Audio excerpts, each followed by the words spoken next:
I call the November 20th, 2023 City Council regular meeting and work study session to order. Clerk Ben Lane, please conduct the roll call. Thank you, Mayor. Mayor David Ortega. Present. Vice Mayor Solange Whitehead. Here. Council members Tammy Caputi. Here. Tom Durham. Here. Barry Graham. Here. Betty Janik. Here. And Kathy Littlefield. Here. City Manager Jim Thompson. Here. City Attorney Sherry Scott. Here. City Treasurer Sonia Andrews. Here. Acting City Auditor Lake Clough. Here. And the clerk is present. Thank you, Mayor. Very good. We have Scottsdale police officers Ryan Lowing, as well as Detective Dustin Patrick, and firefighter Raul Skolnick. If anyone needs assistance, also for your information, the public restrooms are through that rectangular opening at the mezzanine level. We will begin with the Pledge of Allegiance. I'll call on Betty Janik.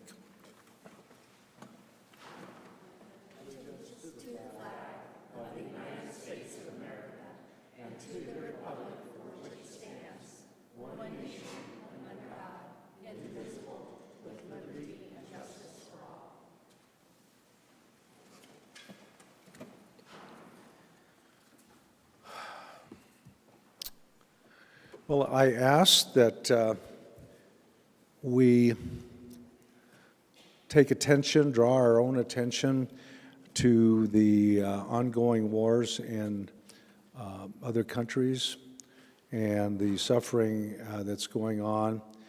In many cases, of course, fighting for their country, freedom and democracy. So let's pause, reflecting on what is happening in the world.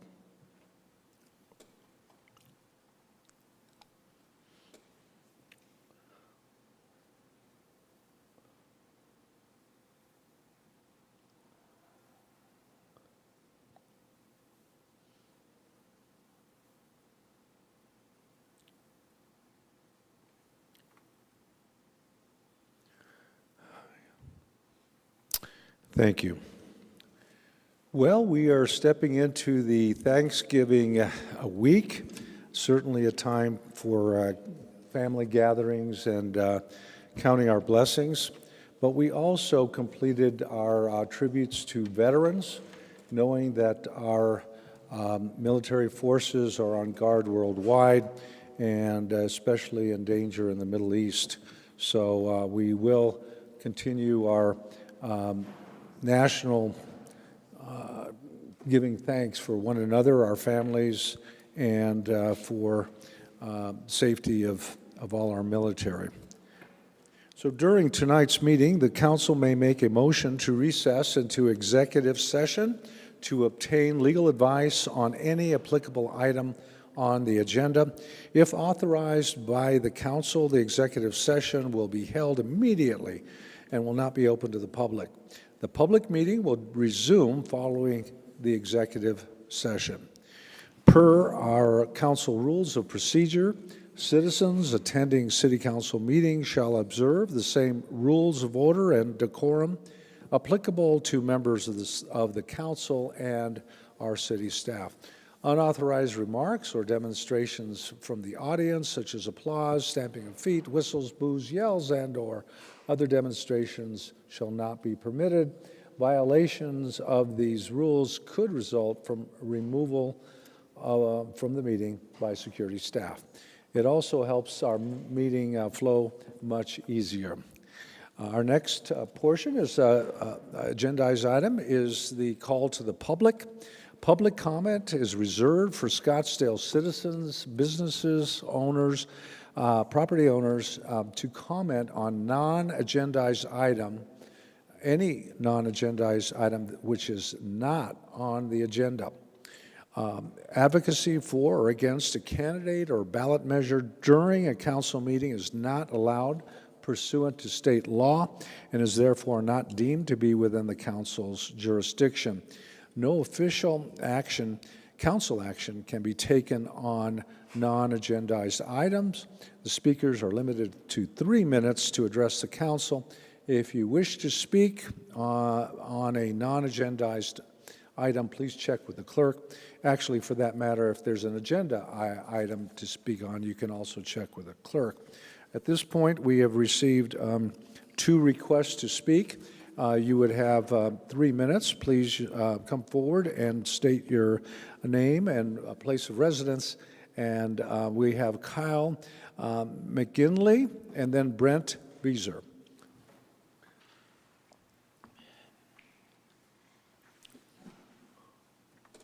Oh, I'm sorry. We'll use the stand-up podium over there. That end. This one will be a little bit easier. May I use this projector here? Sure. Thank you. Perfect.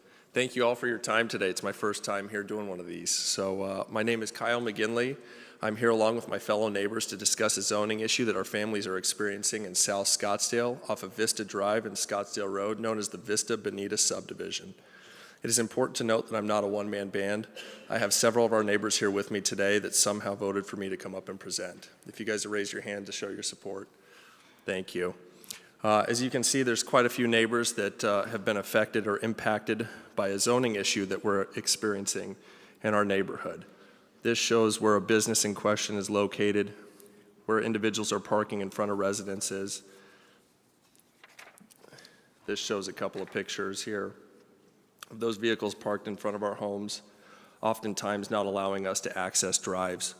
We're experiencing a severe parking issue that has really not allowed us to access our homes with even our own vehicles.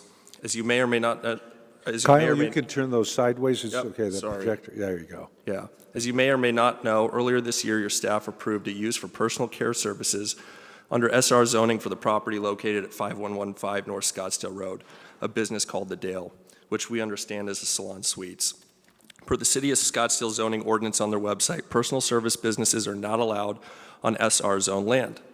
I conducted a quick survey of other salon suite personal care service uses in the city, and of the 15 that I researched, 0 were in SR zoning. Rather, they existed in C2, C3 zoned areas. The salon business has over 50 staff members plus clientele. The site only has 50 parking spaces. Salon staff and client cars are spilling into our neighborhood by the dozens, 6 days a week. The city staff mistake is causing a serious parking problem in our neighborhood, and the city needs to help us. Law enforcement has already added no parking signs directly off Scottsdale Road, as cars parked were causing congestions on Scottsdale Road, therefore acknowledging the problem. Note that we have met with the owner of the salon, and he was generally understanding. He said that he had enlisted the help of private valet service to help with the problem. Note that most of the pictures shown in the presentation were taken after he instituted this new valet policy. The bottom line is that the city made a serious zoning ordinance mistake that is resulting in a terrible parking problem. Our neighborhood is zoned R110, and our lots are close to half an acre. SR zoning was created to protect these residential neighborhoods, not punish them. As we see it, there are really only 2 possible solutions: reduce the salon business to match the parking, or move the salon to the correct zoning. We're not asking for any exceptions to rules. We're simply asking that you enforce the zoning ordinance as it was written. We just want to have it cleaned up. And this is the zoning page that I pulled off the website. It shows personal care service, which is what is located in the building, as advertised on their website, and it is not a permitted use here. Note that we do not have sidewalks in our neighborhood, and the cars are parking on the street, so if we want to take our dogs out or enjoy our yards, we really have no place to do that. That's all. Thank you all. Thank you. We have a follow-up question from Vice Mayor Whitehead. You mentioned the address, but I didn't catch it. Yeah, it's 7239. Oh, the property address is 5115 North Scottsdale Road. Okay, thank you. Thank you. And do you have a council member that you could assign to our case? Sure. Councilmember Durham, and then I have a follow-up also. Thank you so much. Yes, thank you. You can stay there. Oh, you can stay up there. I think when we're asking questions. Have you contacted anyone in the city about this? I think you said you contacted police. Yeah, we contacted somebody in parking, I believe. We contacted law enforcement and planning. We contacted someone in planning. Several conversations with the planning department, conversation with traffic engineering. You'll have to come up to the front, please, and speak from the recording works. Sorry, my bad. So several sort of conversations I've had via email and on the phone with the Tim Curtis from the Planning Department. We've also had an exchange of information with the traffic engineers and with the police department. We were told the police have more pressing issues in town here versus up and down our residential street.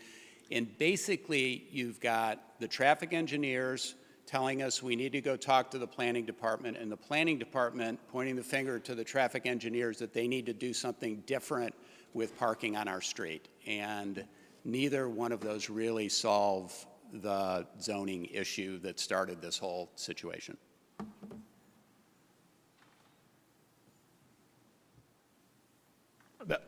Thank you, Mayor. So thank you. We will open a file on this. The concern I have, generally speaking, is that from time to time there's some retail going on.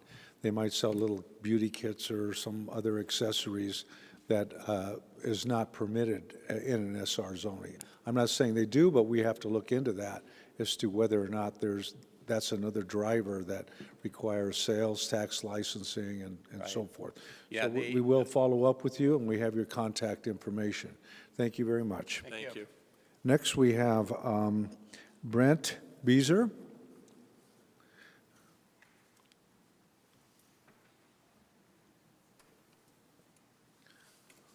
Good evening, Mayor and council members.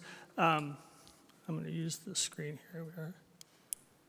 Actually, I was here 3 weeks ago and addressed you. My name is Brent Beezer, 7317 East Vista Drive.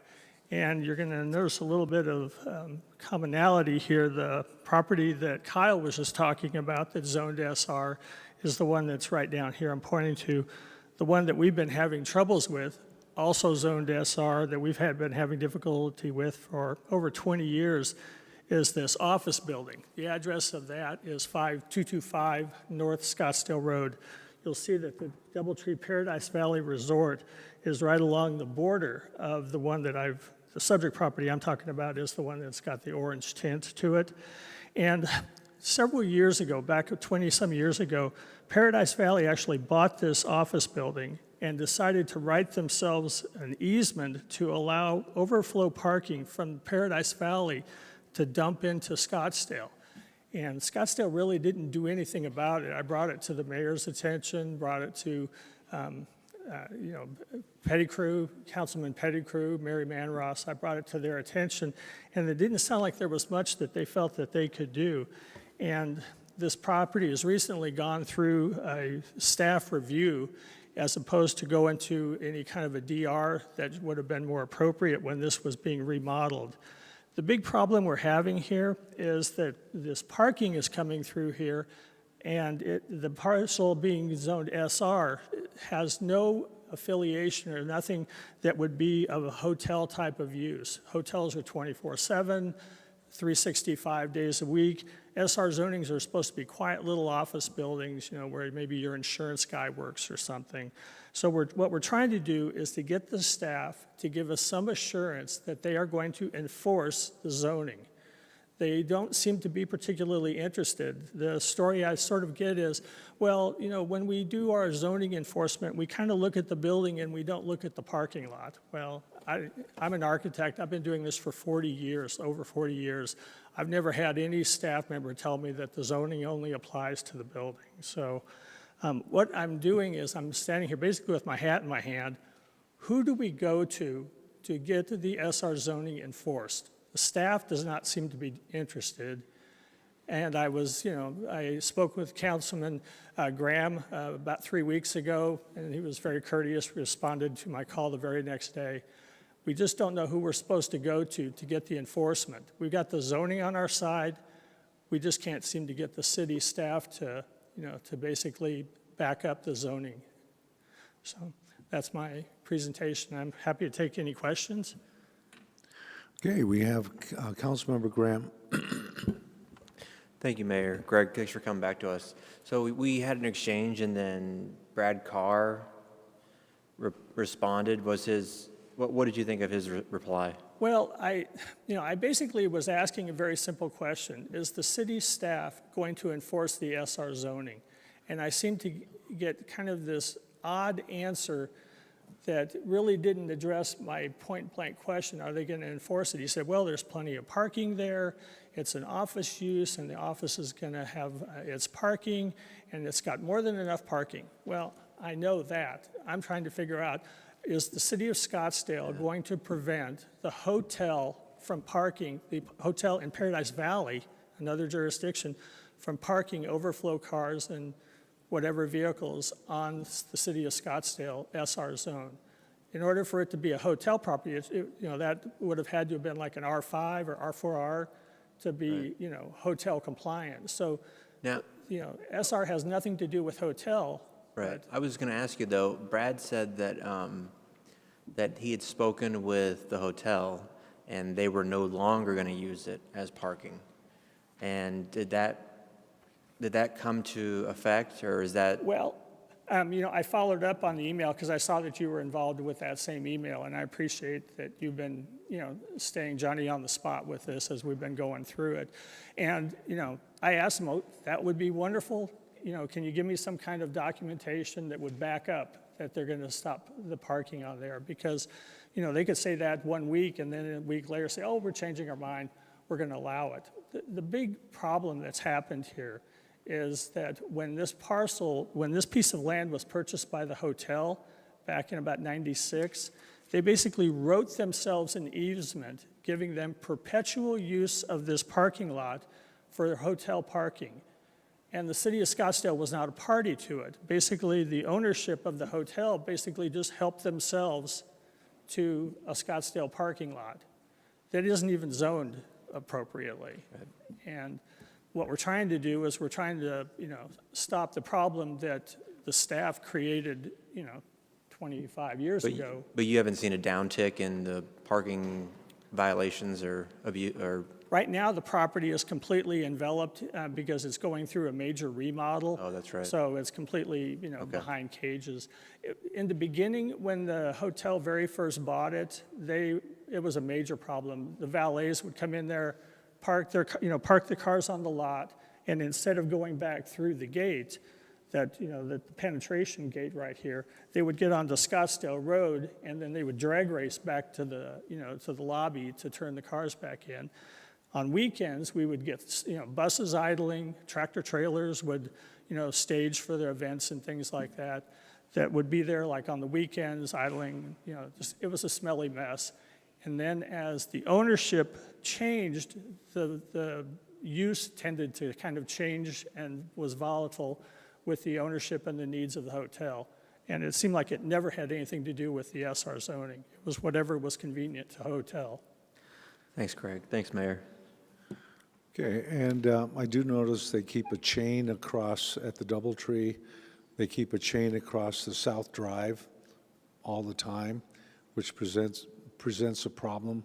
Seems like you've got a circulator all the way around it, except on Scottsdale Road. Yeah, you're talking, the That's South access, Drive. yeah. Well, why don't we do this? Also check with Paradise Valley. So give them a ring over there. Yeah, and- well, and I'll find- tell you, Did sorry, they, go I'm just asking, did they discuss that? Because there's no law against property straddling, right? But there may be some restrictions in their original use permit at Paradise Valley. So, Town of Paradise Valley. Well, actually, and there is a whole special use permit that was created for the shared parking between the property. Scottsdale was not a party to it. Interestingly, though, the Town of Paradise Valley basically was the party to the special use permit and easement that was in Scottsdale, but it was signed basically by, the authorities with the Town of Paradise Valley, and Scottsdale was completely ignored or whatever. I mean, it was just. Okay, so So- there's some paper trail there out of Town of Paradise Valley. Yeah. Thank you very much, and I think we can, if there's any follow-up from city attorney or our land use violation, if there isn't, then, we would clarify that. So the city attorney then can understand more of the enforcement side of it? I and don't staff know does- that there's a violation per se, that we'd have to look into that to find out, either because I see the complication when the DoubleTree chooses to chain off the drive, that's the south drive, it's always been chained off, then basically what that's doing is it's driving their traffic probably into this city of Scottsdale area off that residential street. I don't know if that's true or not, but it never made sense to me why they'd close off that driveway.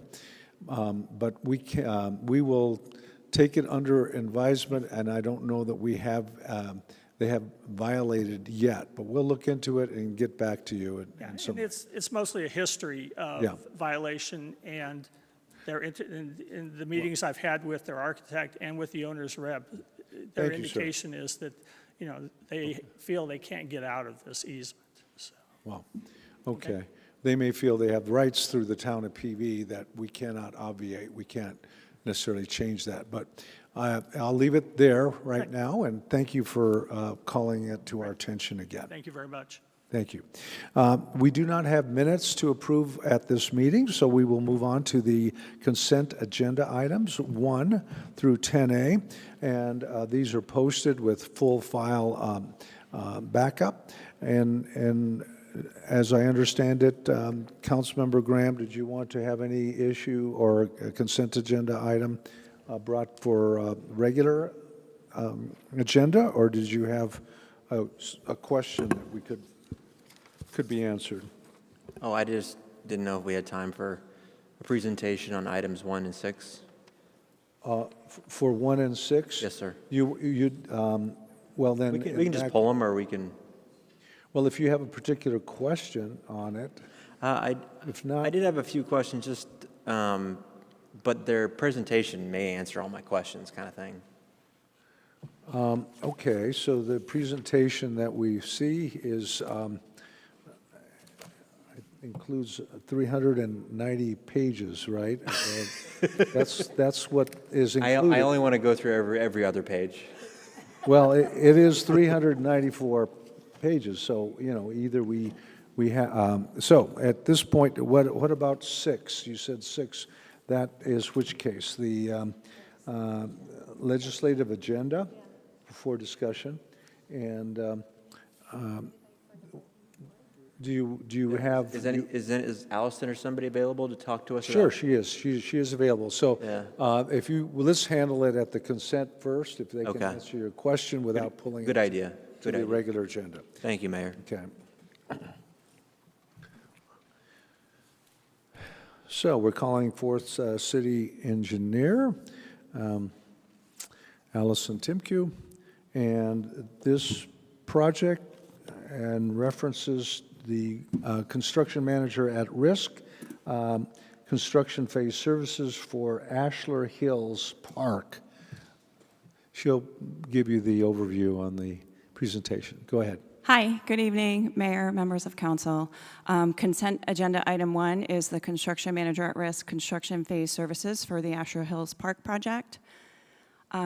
This resolution is to authorize construction manager at risk contract 2023-168-COS in the amount of $8,753,376 between the city and Valley Rain Construction Corp. for construction services for the 2019 Bond Project 55, build a 17-acre neighborhood park at Ashlar Hills Drive and 74th Way.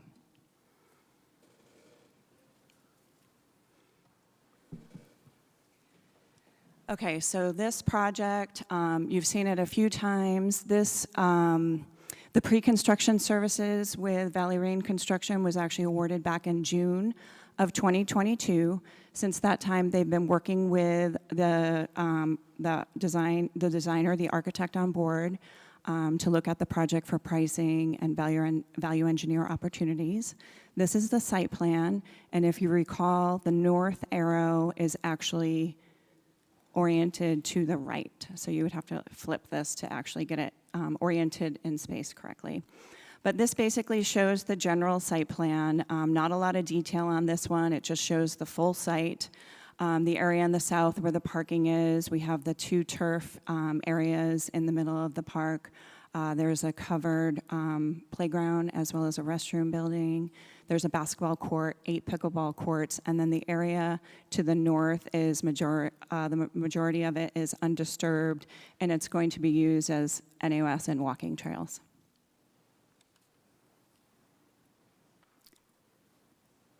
Okay, this is a blow-up of the active area of the park. So again, it's the features that I had listed previously. It just shows them a little bit more in detail. If you note, it's a little hard to read, but at the lower right corner of the pickleball courts is where we did add additional landscaping. That was a request of the residents, and that's something that we added when we went through DRB, Planning Commission, and City Council. We also had a lot of public involvement on this project. We started public involvement virtually in September and October of 2021. We also had virtual public meetings in March of 2022, so we did hear a lot from the residents. We had a lot of feedback and made a lot of adjustments to the site plan based on that. This is an aerial view looking from the northwest, and you can see sort of in the foreground that shows where the pickleball courts are. They're set up against the existing commercial development to be as far from the residents as possible. This is the entry bridge that goes into the park from the parking lot. There had been some previous discussion on the shade structure here. Last year at our retreat, City Council asked us to look at that. We actually did value engineer that feature, so it is still in place, but we got the price down on that quite a bit. I've shown you this picture before. This is the public art. These are shade structures that are up against the pickleball court area. So as you recall, the project initially, the original budget, 2019 bond project was approximately $6.1 million. Last year, during the 23-24 CIP cycle, we requested an additional $4.7 million in general fund, which was adopted by City Council and included in our budget on July 1 of 2023. So with that, I'll answer any questions that you have. Okay, continue, Councilman Graham. Thank you, Mayor. Allison, thank you for the presentation. So the 8.7 tonight, that's not the full price tag because it's the 4.7 plus the 6.1, right? Councilmember Graham, the 8.7 that is here tonight is for the construction contract. That's how much it's going to cost the contractor to build it. It's their guaranteed maximum price. The entire project budget was 6.1 plus 4.7. So that's what, 10.8? Did I do math right? 11.1 or 11.4. Okay, sorry.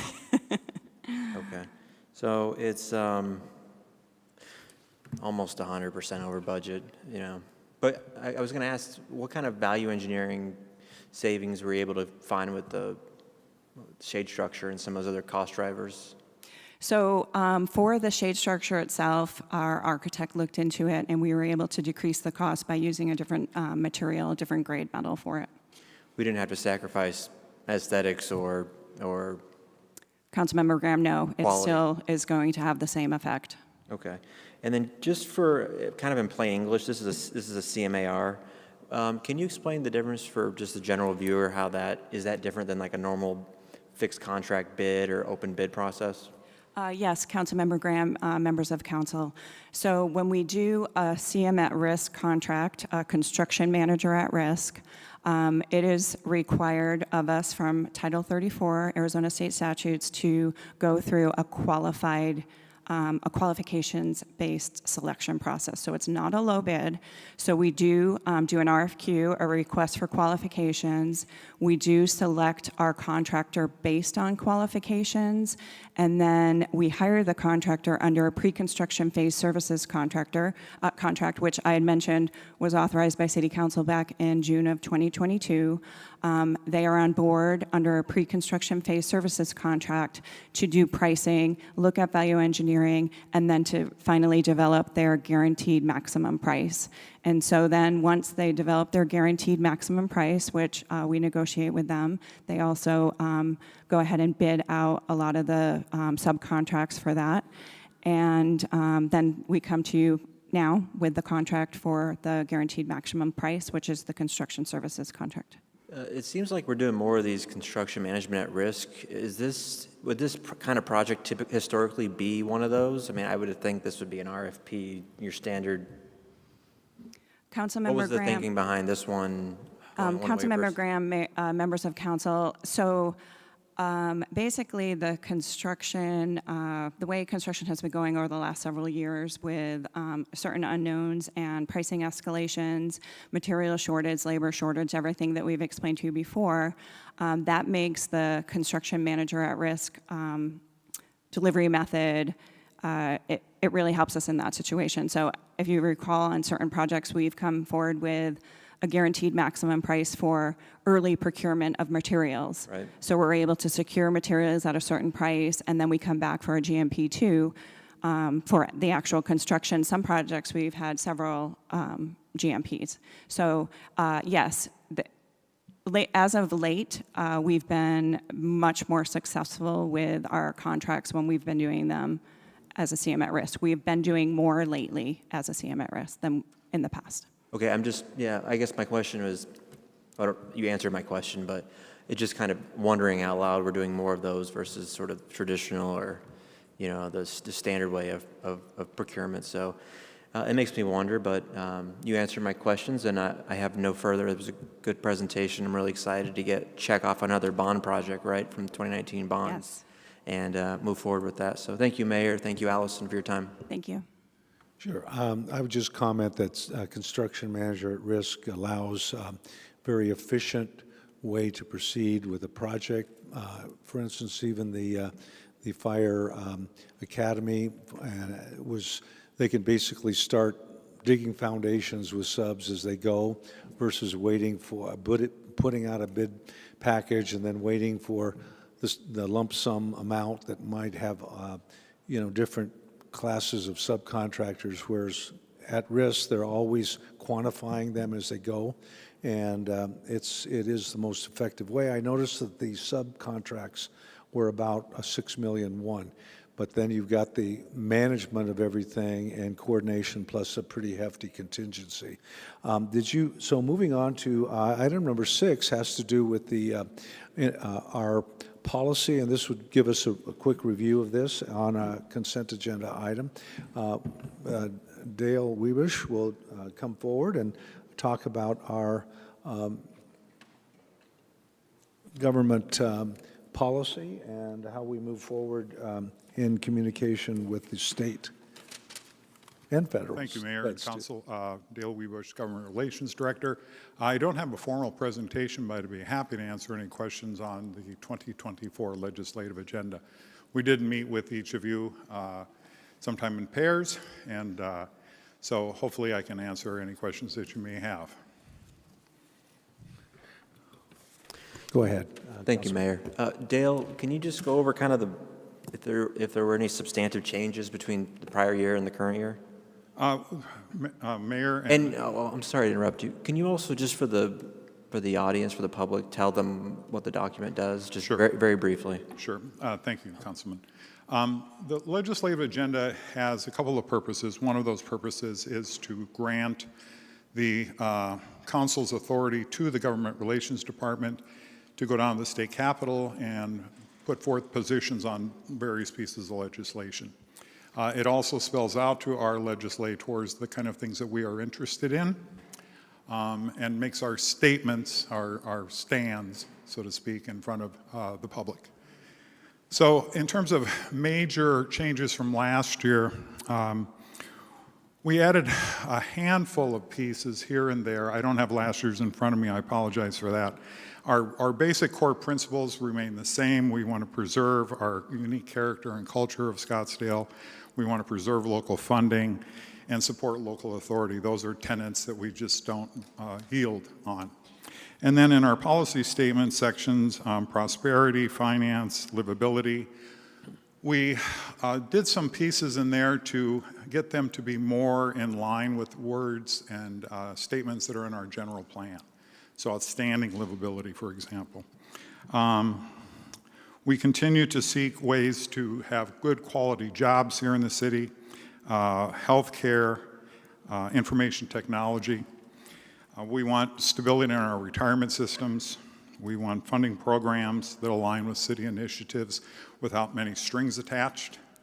We want to try to offset any local revenue losses that occurred because of state or federal actions.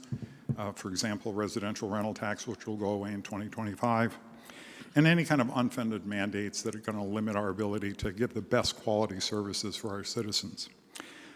We seek to continue to prohibit discrimination, which is kind of an odd way to say it, but we want folks to have fair housing and public accommodations regardless of sexual orientation or or gender identity, housing affordability measures. Let's see, what else do I have here? Preservation and sustainability. Our Sustainability and Environmental Advisory Commission, if I get that title right, SEEK, wanted more emphasis on the sustainability portion of things, so we augmented that title for them. And then we did supporting regional transportation networks, which speaks to the extension of Prop 400, which is now known as Prop 479. I see Mag in the house. And then some water management things. One in particular, I think that is a major change, Councilman, from last year, is to speak to the Wildcat subdivision issue, so that we have some kind of groundwater management in places that did not have it prior to, well, to any changes that we may be able to accomplish this next year. Am I getting where you want to go, Councilman? Yeah, it's, I wanted to hear from you as far as changes from prior year and your general thoughts. I think it's a stronger document.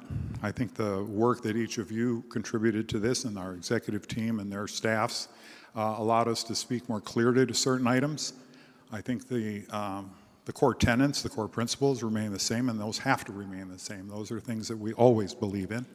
But I think augmentation of certain pieces and streamlining it. I know some cities that have these that have 8 and 10 pages. And as we discussed, Councilman Graham and Councilman Durham, you were there as well, getting it down to 2 pages is quite a feat. And there might even be room for more leanness. Yeah. But that was not accomplishable this year. I guess maybe next year going forward, it's sometimes there is some, it seems like a little bit of a wish list, and I would like to compress it down to 1 page. I think the longer that it is, kind of the more it diminishes its effectiveness. The longer than like nobody's going to read a 10-page document, we know that. 2 pages, I think that if we could get more compression down to 1 page and kind of more nuts and bolts and less of the quixotic, wish list stuff, I think that would be preferable on a go-forward basis. And Tom was there in the room when he heard me talk about some of that stuff. So thank you, Dale, for presenting to us. Thank you, Mayor. Yes. Just to finish, the league puts out a policy statement every year that is the resolutions that were passed. It's usually 2 pages. We had a graphic artist some years ago that condensed it to a fold-out that was this big. And on 1 page it says, preserve local authority, and the other page said, protect local funding. Good. I would also summarize item number 5 is in our consent agenda. It authorizes a contract with the Aaron's Company, who are our lobbyists, and obviously they need to have direction from our council. Our council document is the basis to direct and authorize our majority opinion on all areas that need to be covered. So I find the size of it very concise, and yet it covers all those areas. The other item that's on the agenda is in our work study. It has to do with short-term rentals.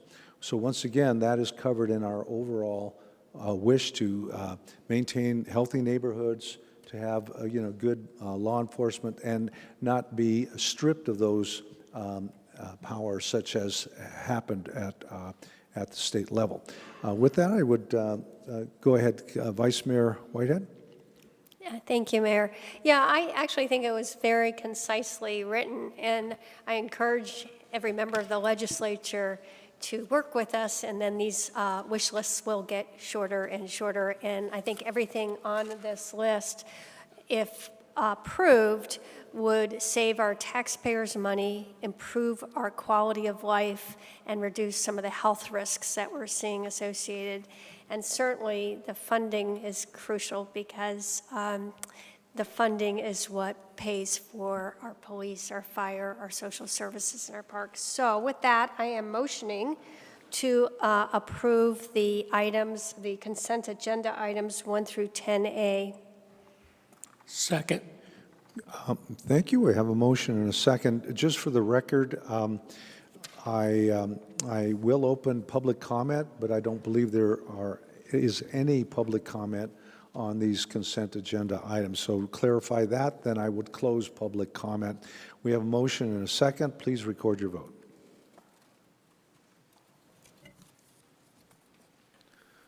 Okay. Thank you. Unanimous.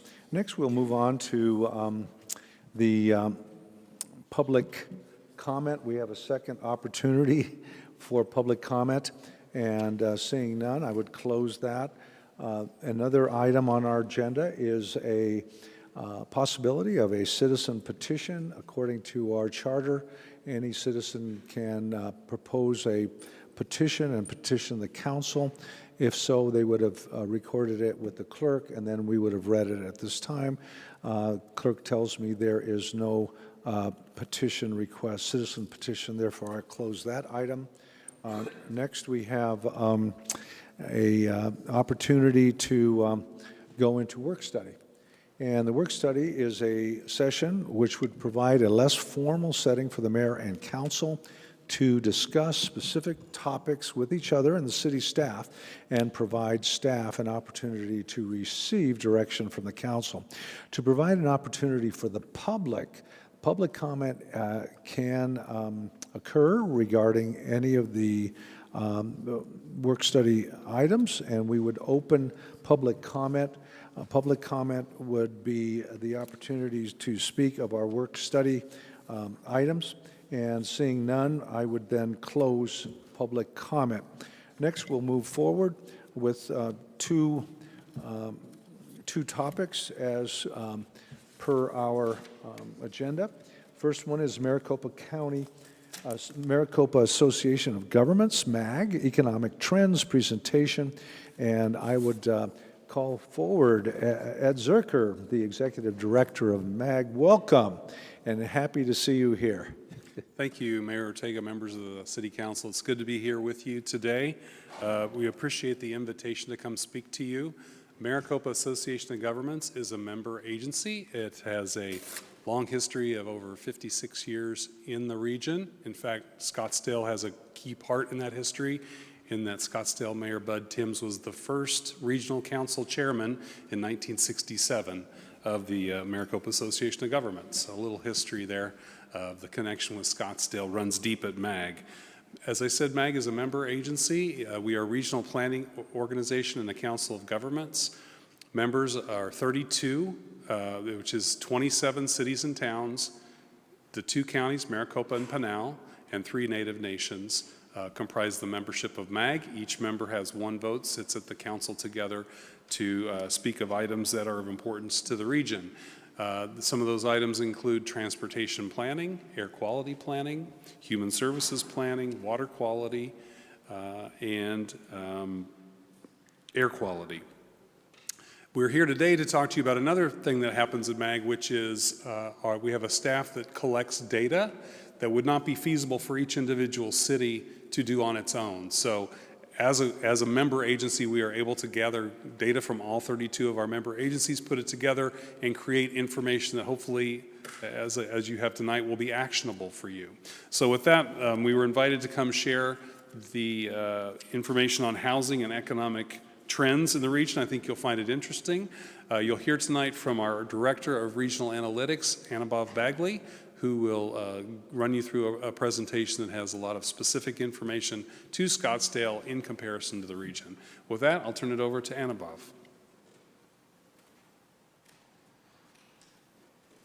Thank you, Ed.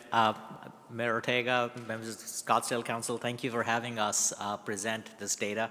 I've done a couple other presentations to our MAG Regional Council, and it gets to a lot of data that we've been collecting, working with all our member agencies on, and I'll go through a lot of this. Please stop me if you have any questions before or after as I go through the presentation. To start with, Maricopa County is one of the fastest growing population. We get a lot of population growth. Between 2021 and 2022, we were #1 according to the Census Bureau. Obviously, we are a large county. The county is now 4.55 million people. The MSA crossed 5 million last year. We're among the top 10 largest metro areas in the country. MAG estimates currently for Scottsdale city is 248,000. So Scottsdale is currently estimated for 2023 at 248,000 people residing in Scottsdale itself. Good news, unemployment rate in the Phoenix metro area is now the same as the country, 3.8%. You did see that spike. That gray line is the national line and blue is the Phoenix MSA. And you saw that spike go up to about 14.5, 15% back in, during the pandemic, and we came down. Our metro area, just because of the diverse economy, we actually came back from that downturn a year faster than the nation. So now we're at the same unemployment rate, about 3.8%, holding steady at that. Some more good news, inflation is now down. We actually had Phoenix metro area was actually at about 13% inflation rate, year-over-year inflation back in August 22. This is now down to about 3.7%, which is the same. That gray line is the national line, so we've come down. Though certain sectors were still higher. Housing, we're higher than the national average. Rent, that's primarily rent. Gas prices are higher, so there are certain sectors that are higher, but we've come down quite a bit. One piece of concern that we look at is data on cost of living. This is an index, a cost of living index that is maintained at a national level. 100 is the average for the whole country. Anybody above 100 is having a higher cost of living. It's not done for all metro areas, it's for select metro areas, for select sectors, services, etc. Phoenix is now ranked, our metro area is now ranked 12th in the country. So we are 103, so we're 3.8 points higher than the national nation. Houston, for example, is lower, and now again, New York is way higher. New York is double our cost of living, not a big surprise. The bigger concern here is our cost of living and our ranking is increasing. 2 years ago, we were 18th, now we're 12th, so it's not headed in the direction. This is, as a region, we don't want to be high on this, we want to be lower on this. Generally to attract the kind of workforce and jobs that we've been doing in the past. Speaking of that, our region has diversified. We are diversifying in our economy. At a regional level, in the past few years, we've added a lot of jobs in transportation, warehousing, manufacturing, technology. You've heard all about those. Scottsdale has added about 9.6% jobs in the past few years. A lot of them have been in the healthcare sector, accommodation, food services. Healthcare added about 36,000 jobs. Accommodation, food services, professional, technical, those are all the big sectors that grew.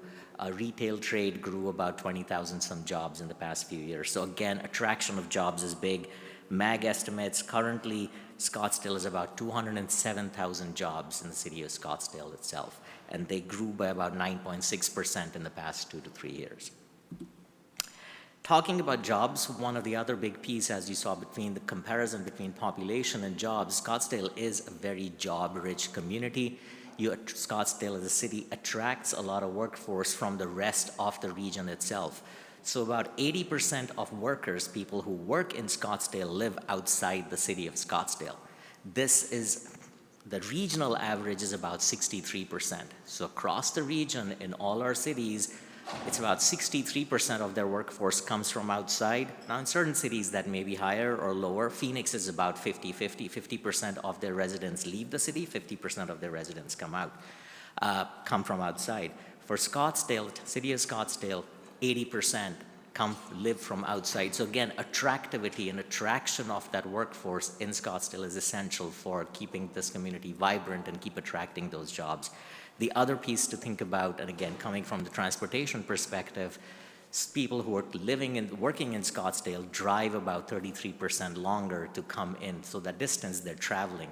So that map is showing you, based on a survey of about 500,000 workers across by every year that's done, where workers that work in Scottsdale, where do they live? So the darker concentrations, so you see the Scottsdale boundary, that darker concentrations are where those workers live, and you see a lot of workforce that is coming from outside Scottsdale, even as far as, Litchfield Park, Avondale, but the lighter colors really showing you where they're all coming from and that workforce and how much they're traveling to come into Scottsdale.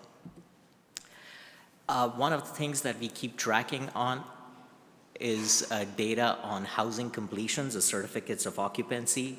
At a region level, last fiscal year, Phoenix itself, our Maricopa County, did about 36,000 completions. So 36,000 units were built.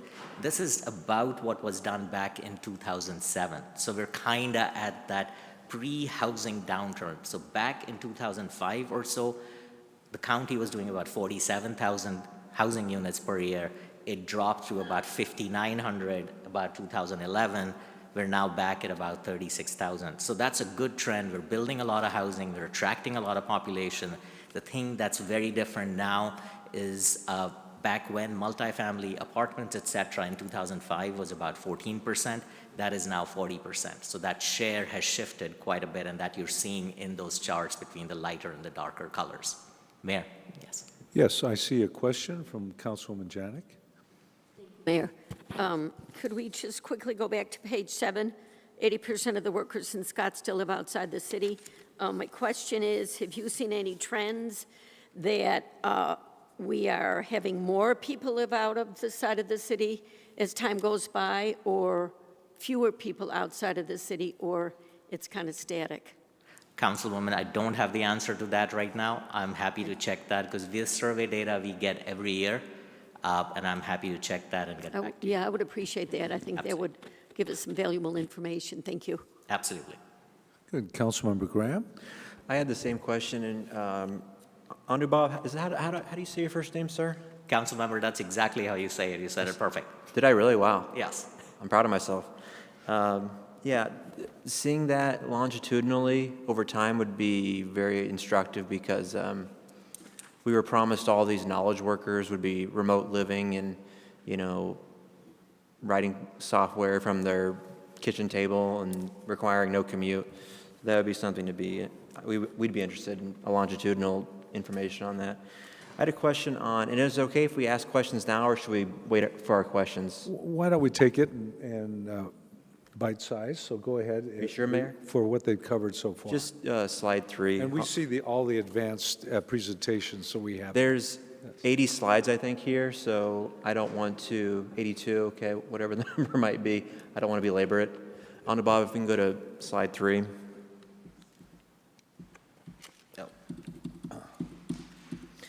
I just wanted to remark, I know that we get concerned, I'm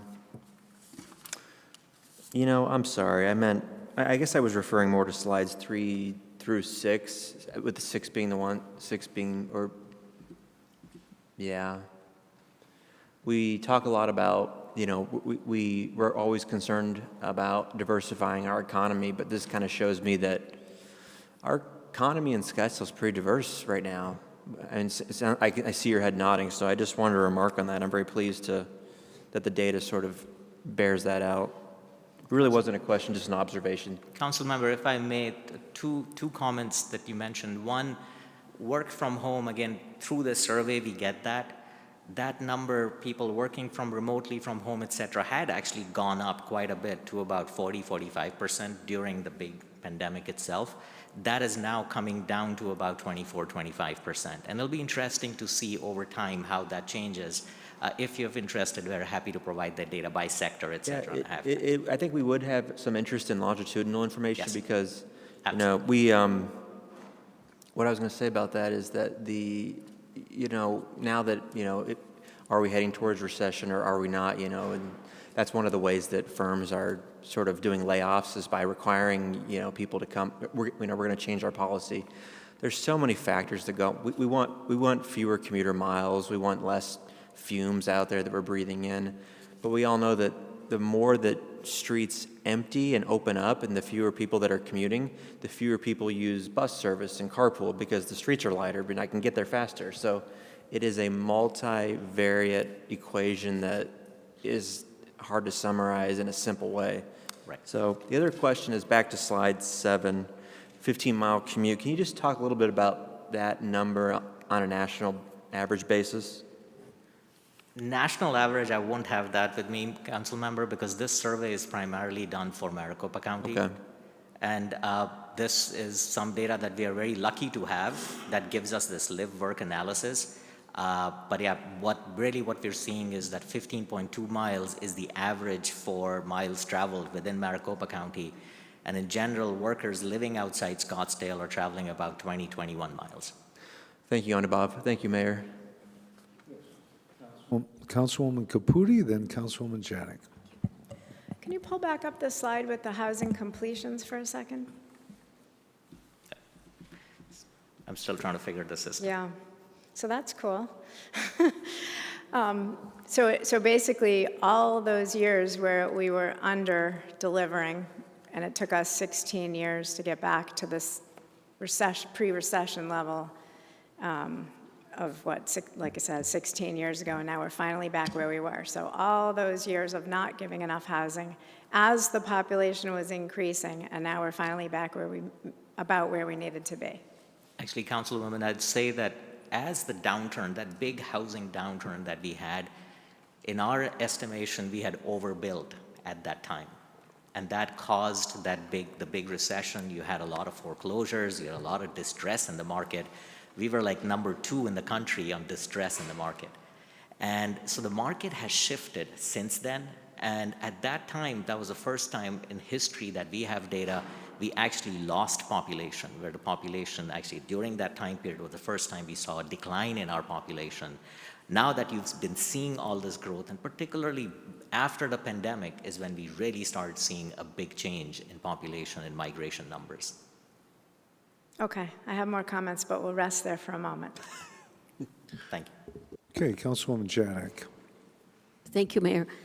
Back to page 7, and Councilman Graham kind of brought this up, and I wanted to maybe extrapolate from it. On page 7, about 80% of the workers in Scottsdale live outside the city. Is it fair to say that about 25% of those people, they live outside of the city, but they work from home, or it's hybrid, so that it would actually be only about 60% of the workers driving back and forth? Is that a logical conclusion, or is it a stretch of the data? Councilwoman, I can check on that since we have Thank you. data, and we have that data by sector, by certain sectors, economy and all of that. I can check on that and That's get That's a good back to question. you. Thank you, appreciate it. Thank you. So continue with the presentation, please. Thank you, Mayor. So this, basically the same data for Scottsdale on housing completions. What you're seeing is 2023, Scottsdale did about 2,630 housing units. Now this obviously is fiscal year, and the big piece you're seeing Scottsdale too now is higher than what it was back in 2005 in terms of housing units completed. What's the big difference again is multifamily. Back in 2005, Scottsdale had 4% of the housing units were being for or multifamily. Now it's 83%. And that's a big shift. And that's also a shift that you're seeing based on land availability. Back when you had that 2005, you had a lot more land available for single family. Now you don't have that land available for single family, but your yield is higher because you're building a lot more multifamily in the land that is available at this time. Good, continue. Now, the big thing that we also track is sales prices, et cetera, across the region.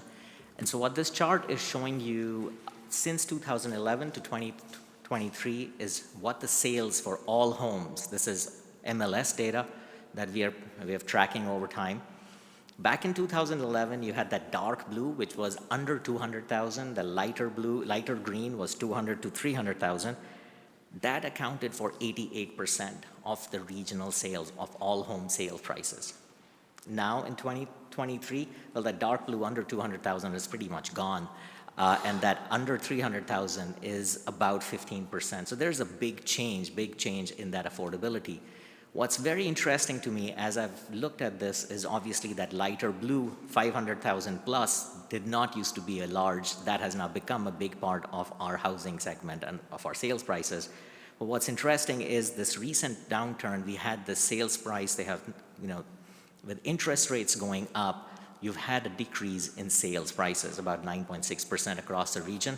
And for the first time in 12 years, we're seeing some of these bars come back up. So if you look at that lighter yellow color, that has come back up by about 5.5%. So there's a shift in the market in terms of pricing itself. The same data for Scottsdale is also very interesting. Very similar trends. Again, that dark blue under 200,000 is not there. Even that light green 200 to 300,000 has slowly declined quite a bit. Under 300,000 has declined about 47%. What's interesting to me here is that 500,000 or more back in 2011 was 24% of the market in Scottsdale. That has flipped. That is now 75%, whereas the rest of the market is now 25%. So same data provided in a different way over time.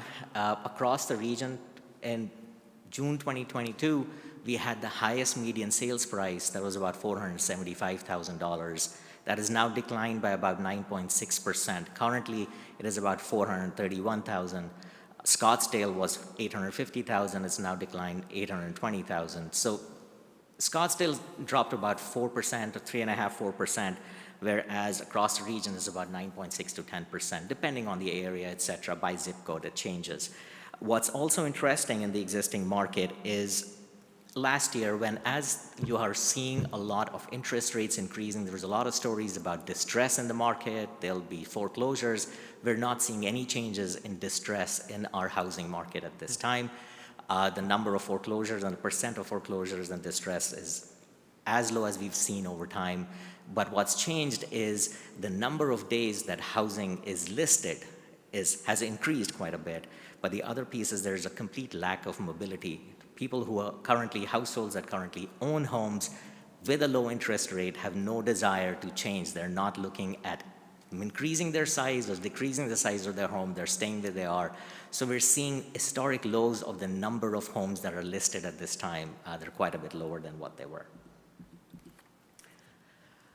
Looking at that same piece of information in terms of pricing, we've got data on rents. And what you've seen is that rent under $1,000 used to be across the region. That was that dark blue and that light green on those charts. Used to be about 93% of the market. Across the region itself, that is now 6%. Under $500 per month for an apartment unit across the region is not available. Yes, Mayor. Let me go to Councilwoman Littlefield. Thank you, Mayor.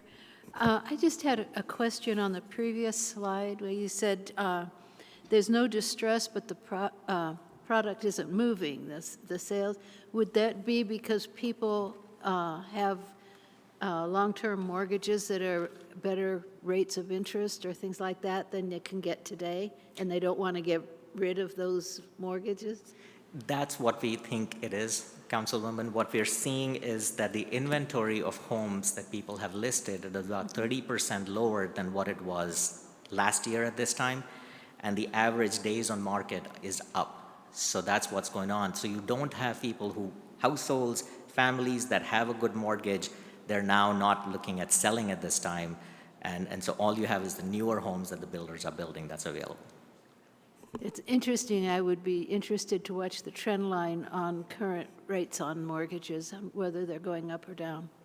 They currently have stabilized, Councilwoman. The latest was that they declined by about 1/4 of a point. So it'll be interesting to see over time where that goes and how the market reacts to that. Yes, thank you. Okay, move on. Thank you.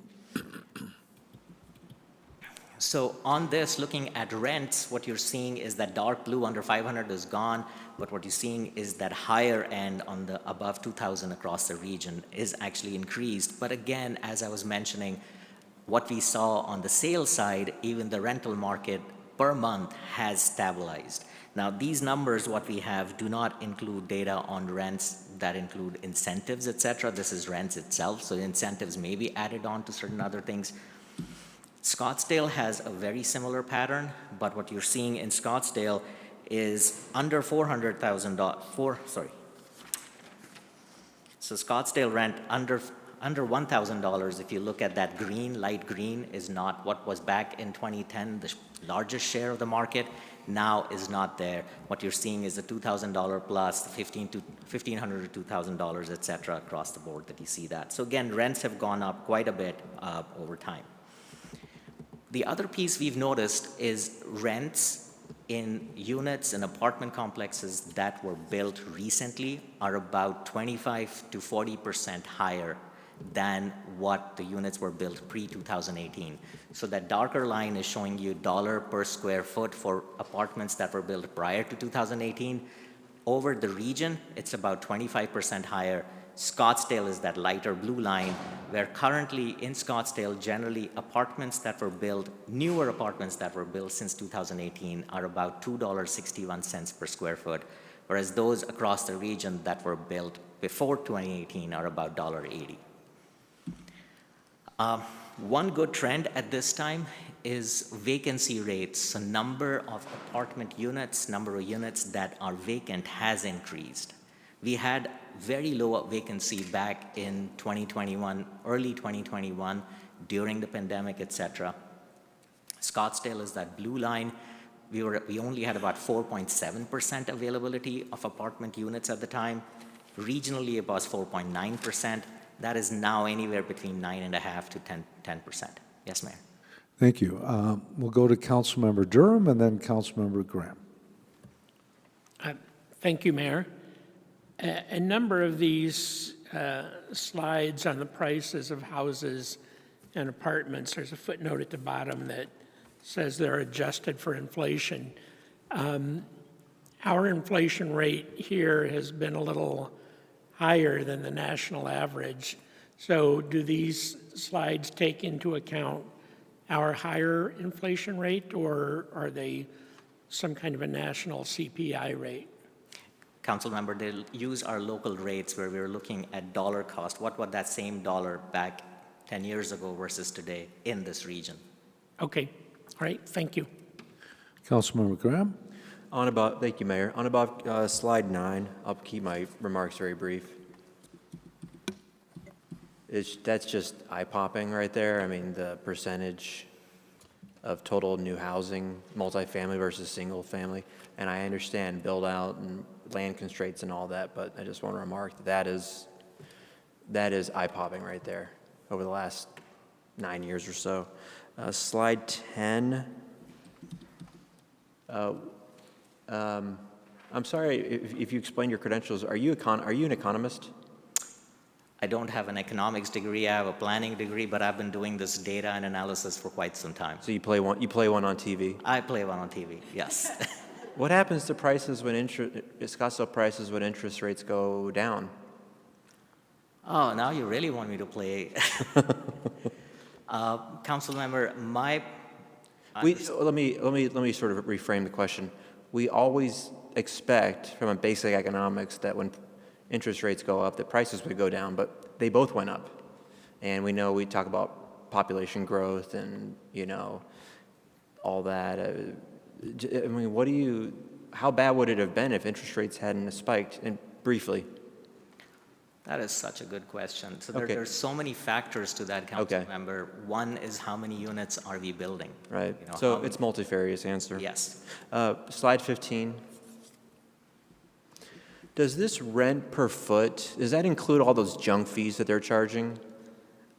This includes the data You see what I'm saying? This includes the data that CoStar is providing us Okay. on the rent, which includes all of the fees, et cetera. Because these landlords are starting to charge, like, they charge you 15, 20 bucks for a key card, and and they lock you in on this. It just seems like there's junk fees, and that really is just a way to sort of extract more revenue. And I would wonder if those junk fees are baked into this per foot calculation. Council member, I can check this.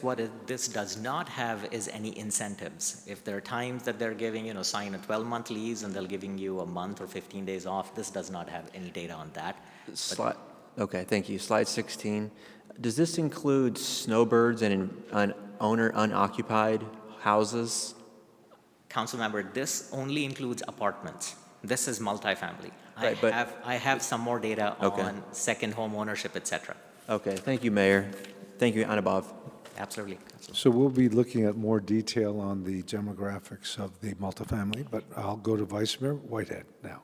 Thank you, Mayor. Yeah, I was going to ask about, I guess, the junk fees is the new correct term for what these corporate apartments complexes are charging. So I agree with Mr. Graham that we're seeing these outrageous fees that are being charged, even not new apartments. I think the vacancy is really interesting. I do my own little anecdotal annual calls on apartment complexes, and I've been seeing vacancy rates go up, so that matches your data. Mine's very anecdotal.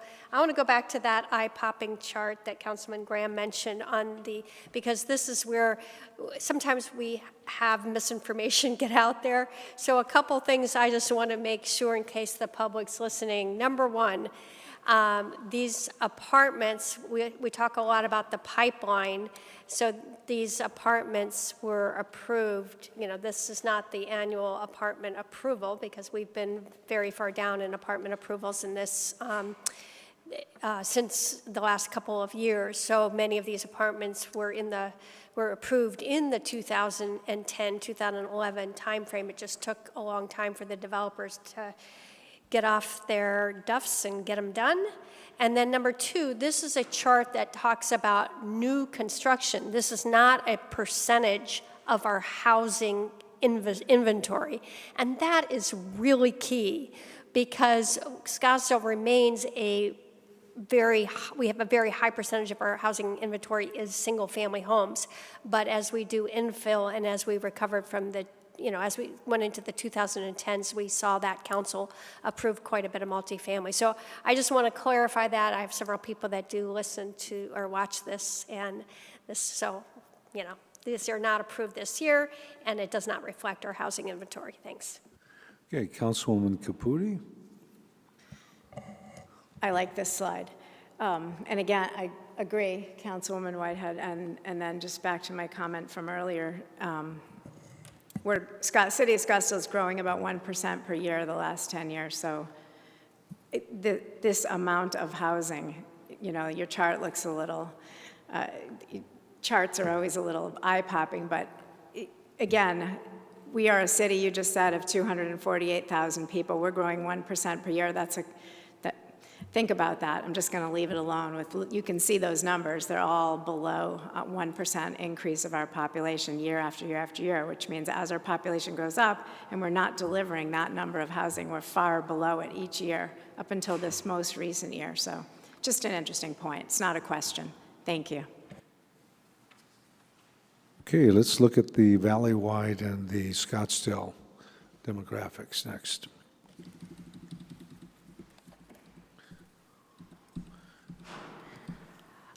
So Mayor, members of the council, one other way of looking at apartments, and this has generated a lot of interest, is available apartments, et cetera. So we have data that we constantly update on all apartment units with 50, all apartment complexes with 50 or more units at a time.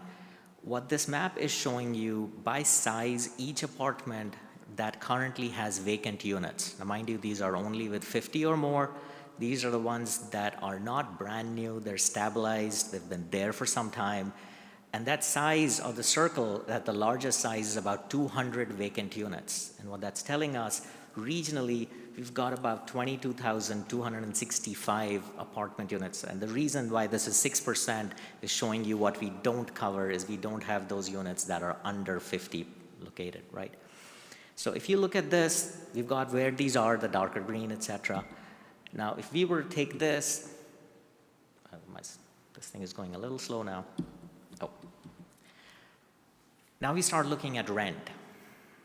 At $2,000 or lesser, the ones that just turned that red circle now are not available.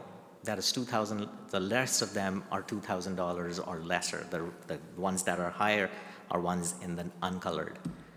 Now looking at 1,500, that number goes down to 10,699 units. $1,500 is about 30% of the median rental income of our citizens in this region. And that does not include utilities or anything extra. So we only have 10,700 some units available as of last quarter that are vacant at this time at 1,500. And if you look at 25% of that median rental income, which comes to $1,250, you only have 4,500 units that are available. So if we want to look at this from the perspective of where are these, so there is availability, no doubt about this. There are apartments that are available at that $1,250 per month, again, mind you, without utilities, et cetera, and without any incentives. So again, this is the best data that we have available at this time. It's a question that you see on here is where are they located and how does that then start matching to that workforce that is coming in and driving into Scottsdale and the job-rich communities that Scottsdale or Tempe are. And that's the big question. Most of East Valley doesn't have any supply of these kind of units at this price point. The other piece of data that we track, which also impacts housing and housing availability, et cetera, is short-term rentals. And just at this get-go, I'd say that these numbers that we have may not match what the City of Scottsdale staff have. They're two different sources and how they're collected, et cetera. But over time, we've seen about a 27% reduction in short-term rental availability in Scottsdale. Across the region, over the years since 2021, we've seen it about 17%. So what we are tracking is their availability, those that are available 25 to 50, 75%. That darker blue that you see on that chart, back in 2022, you had about 2,300 some units that were available 75% of the time. Now that number is about 1,600. And as I said, this number will not match exactly what the Scottsdale staff have. So there may be an option for full-year renters rather than having short-term rentals. It has a possibility of releasing that with less trouble and housekeeping and all the other ordinance requirements. Councilwoman Janik. Thank you, Mayor. Just to verify, page 20 does not include short-term rentals. Page 21 is only short-term rentals. So, Mayor, that is council member, that's a very good question. This includes all apartments that are available, apartment units that are available. Some of these could be rented for a month to 2 months or short term, depending on the complex and their policy. So this is all rental, short-term, long-term? Yes, okay, Council. Thank you. But these are in apartment complexes. Of These 50 are units or 50 more? units or more. Okay, which is, I don't know, is it less likely to have short-term rentals if it's a bigger unit, or it doesn't matter? Not very sure about that, Councilwoman. Okay. We'll have to, I think that would be a case by case depending on the complex and their policy itself. Okay, thank you. Thank you. Continue. So one other piece that we've seen change over time is institutional buyers. So that light green, and this chart has a lot of lines, but basically what we're getting to is institutional buyers, these large buyers like Open Door, OfferPad, et cetera. This is something that happened new since the last downturn of housing. That used to be at the peak was about 25 to 22%, depending on, Scottsdale was about 22% of all sales during that time period by month were institutional buyers. That has now declined to about 17% across the region. That has gone from 25% to 14%. Some of these institutional buyers have actually divested and sold most of their holdings, et cetera, at this time. Councilmember Graham, this is the question that you were asking about, is seasonal, second homeowners, investor owners, etc. So what we did was we looked at all the assessor records, all the parcels, looked at their situs address and where the assessor, the tax bill was going, and if it didn't match, that number is about 26% in this county. So 364,000 housing units currently could classify as investor seasonal owned. These 52% are the tax record, the tax bill is going to somebody in Maricopa County itself, 42% are going to some other state, 4% are international. That same thing is about 35% for Scottsdale, and the colors are not very clear, but they're showing you what goes outside Arizona versus international. Now some of this is very good. This is what sustains our economy. We attract a lot of population that comes in, lives here in the winter months, spends their money at our retail places, etc. Some of this, the international side, attracts FDI. They come in and they then decide to locate their business, etc. But there is a lot of this investor-owned activity that's happening across the region. Councilmember Graham, did you have an add-on? Thank you, Anna Bob. Just real quick, this one in the slide before, when we hear investor purchased housing, we kind of shudder a little bit, but are these, we understand, it also helps the sellers and the people that are here and makes our prices go up, but are these buy and hold, and are they buy and sell, turn a quick profit? How long are they, what's the average hold time? Councilmember Graham, this is what it stands right now. This is data as of or July this year. But what kind of investment strategy are you seeing? Is it buy and hold, or is it? Okay, it varies. It completely varies. And then investor owned, does that include like people's trust, or if somebody has an LLC and it's like one person? No, Councilmember, we do not include LLCs and trusts because that could be somebody just keeping their money in a trust. Okay, thank you, Mayor. Thank you, Anubhav. Continue. So moving forward, this gets back to that whole question of affordability and how our housing prices have changed. So there is a national index that's a National Association of Realtors, Wells Fargo Index of Home Affordability, which is really saying what percentage of the sales that happened month over month or quarter over quarter are affordable to the median household income. That dark blue line is Phoenix metro area, and this is only available for metro area data. And that gray line is the national line. And what you're seeing for the most of the time, Phoenix metro area, we were more affordable than the national average. We're now not as affordable. Back in Q3 2022, about 18.3% of the sales that happened were affordable. That has now gone up to 30%. Nationally, it's about 40%. And then you can compare this to what this is to our other peer regions. Not a big surprise. San Diego is only 6%. Salt Lake is 21%. But then Houston is 40%. So I just picked a few just to show as, but again, these things are essential to look at as you start looking at affordability and attraction of workforce for our vibrant economy. One of the few last pieces I'm trying to get to is, again, cost-burdened households, and this may be something you've heard a lot before. This whole question of, when you're looking at housing costs, we consider any household that is paying more than 30% of their income for housing, etc., is cost-burdened. Based on our analysis, we're finding about 256,000 households in this region, in the metro area, are severely cost-burdened. This is where they are paying more than 50% of their income for housing. So obviously they have less income to purchase other things for discretionary spending, education, healthcare, et cetera, and all of that. So that accounts for about 15% of our region. This data is available by zip code. What is interesting is that 27% of multifamily renters are severely cost burdened. And that number has increased over time. So even during the pandemic, before the pandemic, back in the downturn, that 27% is the one that's increased. In general, households living in their own homes where they have control over the prices, the mortgage rates, et cetera, that has stayed steady. It's the multifamily piece that has gone up over time. That number for City of Scottsdale is about 15,900 households that are severely cost burdened.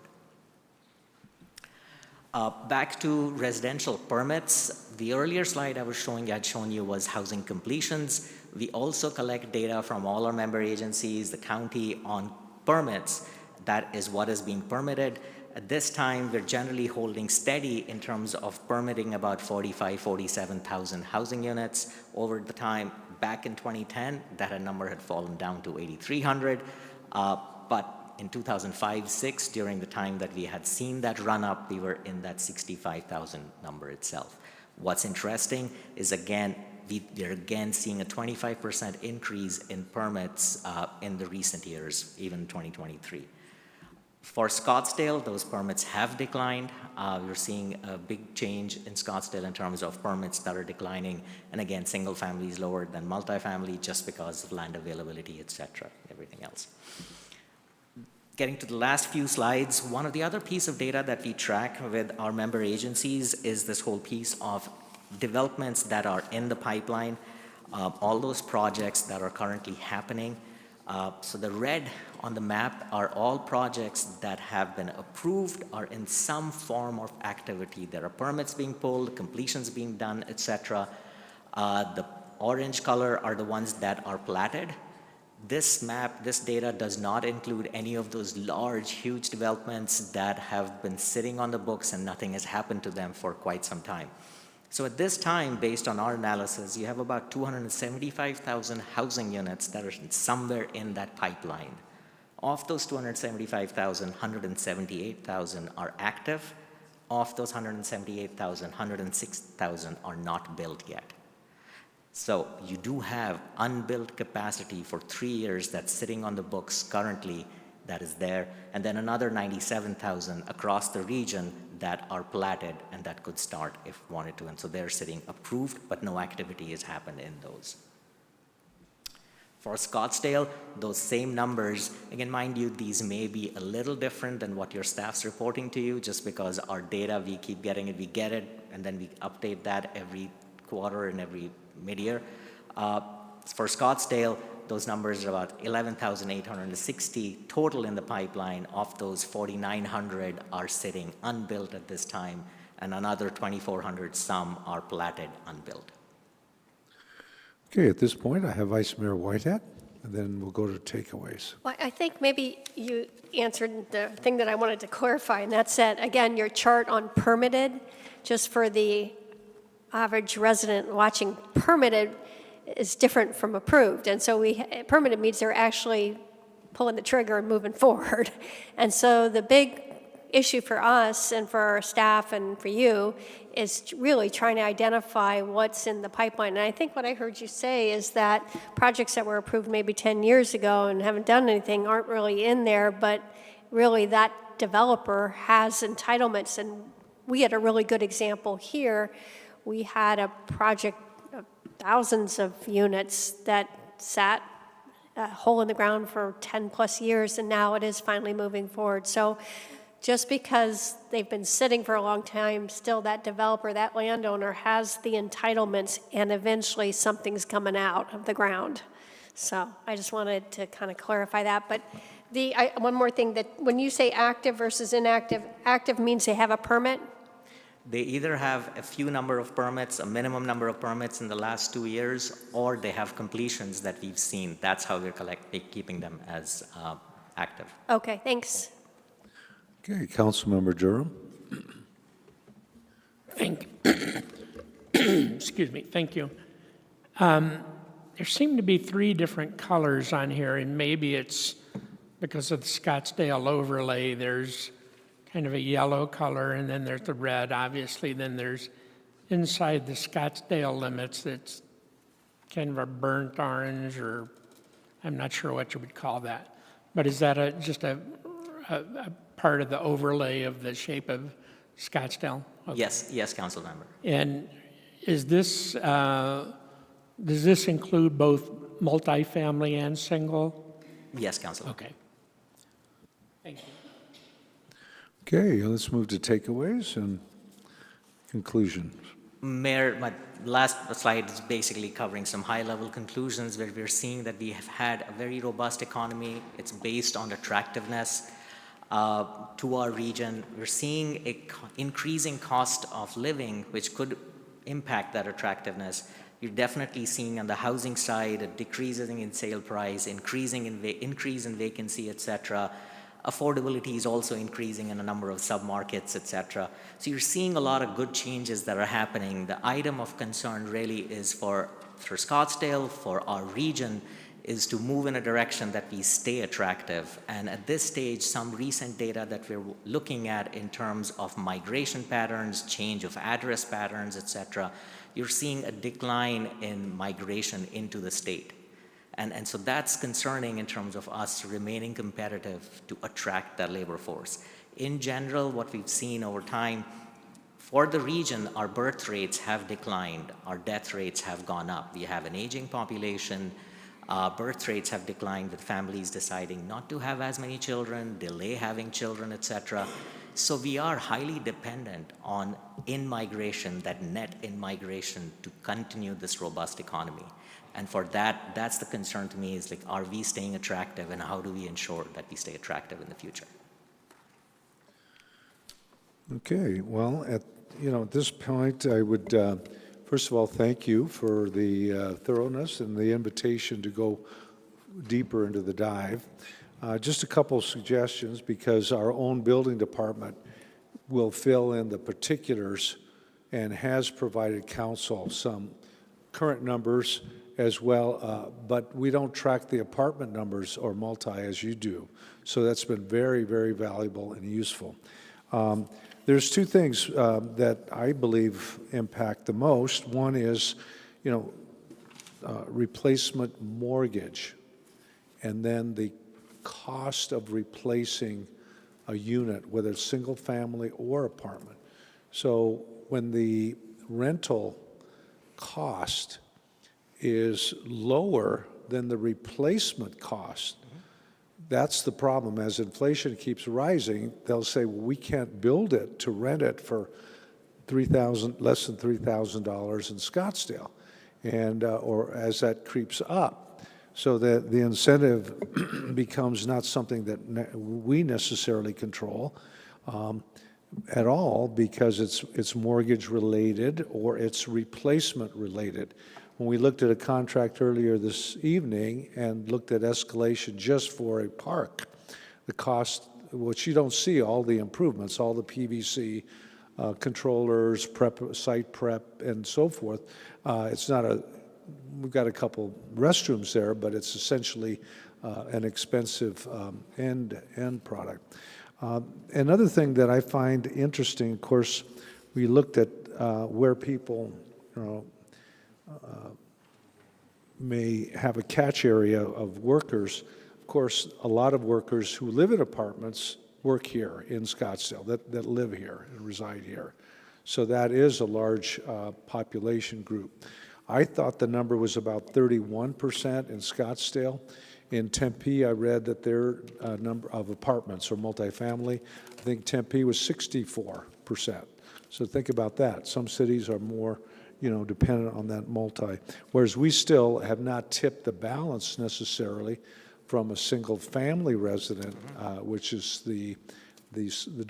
almost the definition of a suburb, right? That you have a single family neighborhood identity and so forth. We have 200,000 jobs importing, but we have almost 12 million visitors a year in Scottsdale, okay? They say it's 11.8 million. That's a lot of inflow of visitors, and whether it's policing, whether it's providing amenities, retail, table service or whatever, we have a high demand for that component. We have a large component of medical tourism. So many people come here for the medical services, and then they stay in our hotels and eat in our restaurants, the rest of the family. So it's pretty complex. We have a mix of probably straight up leisure or retired people in apartments, but we also depend on our character as a city with our single-family residents. And the STRs, you told us, can occur in a single-family or multifamily. We're not sure how much they eat into that, but they do eat into it. And the other curious thing, I thought that I read that the turnover for apartments, so if someone rents an apartment, it's usually no more than 3 years. So they'll either leave the first or second year, but 3 is the outside. That's maybe because they have an incentive to move in, if, like a discount 3 months if you sign a 2-year lease or something like that. So there's already a turnover in the apartment world that they're dealing with. It's kind of volatile as well. All of those factors are, in our pretty much market-driven, as Vice Mayor said. I mean, if there was an entitlement by the previous administration or other councils, and they haven't built it for 12 years, it was probably dormant because it didn't meet the market need, and therefore it wasn't built. And whether it's going to be revived or not, it's got to be pushed against the increased costs that we have today, all the price escalation. So this is very valuable. I'm aware Vice Mayor asked for this report, and we really appreciate you coming here. I see Councilmember Graham has his hand up, and I think we'll move on after that. Go ahead.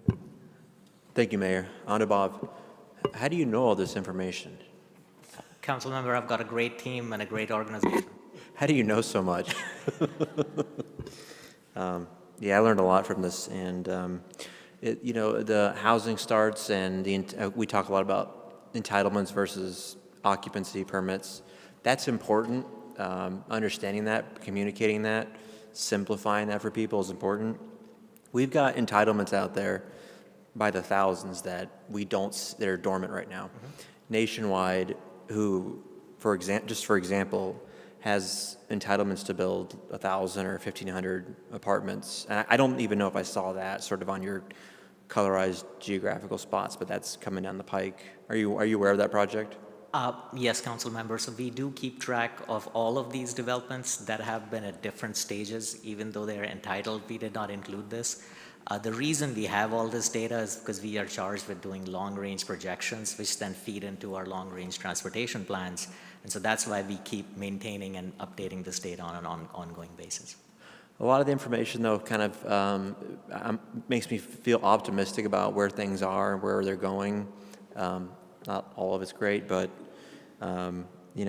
apartments are, as the mayor said, 3 years or less. There are more people that live in apartments it's a more transient lifestyle. And that's kind of good and bad. It's good it gives you flexibility. You start with an apartment, then you invest and move into a community, to some single family. But on the flip side, you have people that are there more transiently, and so it's a consideration. Overall, I thought it was a very instructive and edifying presentation and above, and appreciate you taking the time. And can we reach out in the future with questions and analytics?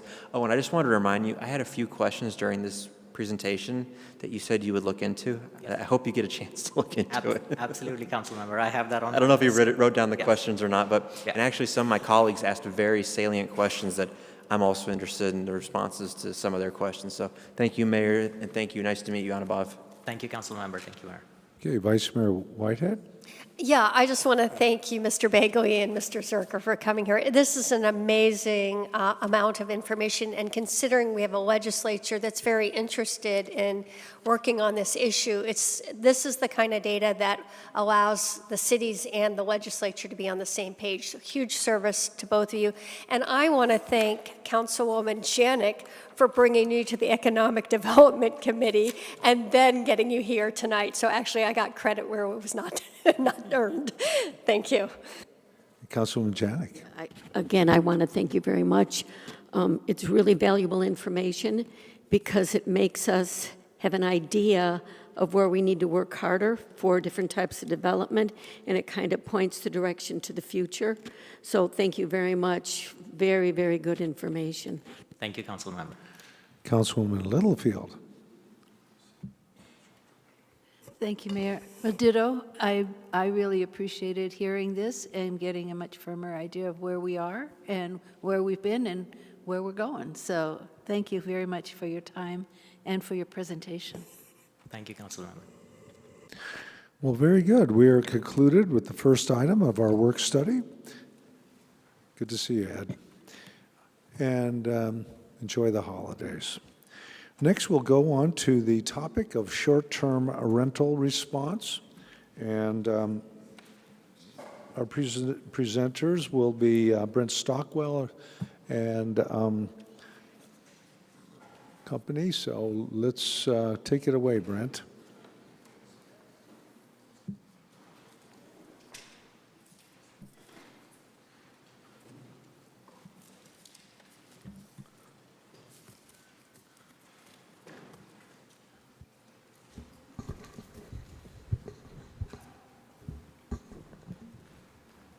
Well, good evening, Mayor and members of the council. As you noted, I'm one of your assistant city managers, and I'm the team leader for the city's short-term rental response team. Tonight, we will be giving you an update on the current state of vacation and short-term rentals in Scottsdale, and update on the city's efforts at licensing, code enforcement, nuisance party response, communications, and then we'll end up with possible ordinance changes and a legislative update. This is truly a team effort, and 6 team members will be joining me up here to give this update today. As a reminder, short-term rental regulation is an area that was preempted by the state of Arizona in 2016 with the passage of SB 1350, with a limited ability to license short-term rentals granted in 2022 with the passage of SB 1168. Scottsdale's ordinances, both the vacation rental and the nuisance party and unlawful gathering ordinances, have been written to take full advantage of that limited authority. I realize that this is an area that causes great consternation and frustration to many Scottsdale residents who desire a return to the pre-2016 time where short-term rentals of less than 30 days were prohibited here. And for some, anything less than that is continuing cause for frustration. And our team that's working on this recognizes that. So here's some facts about the current state of short-term rentals in Scottsdale. First, the number of short-term rentals varies over time. It also varies over the course of any given day.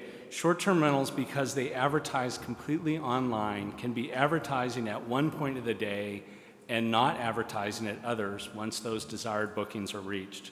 They can also advertise different information at different times of the day, and that poses a challenge for city enforcement as well. So we typically count and report on the number of short-term rental properties that are live or recently live, and the number at the end of October was 4,105.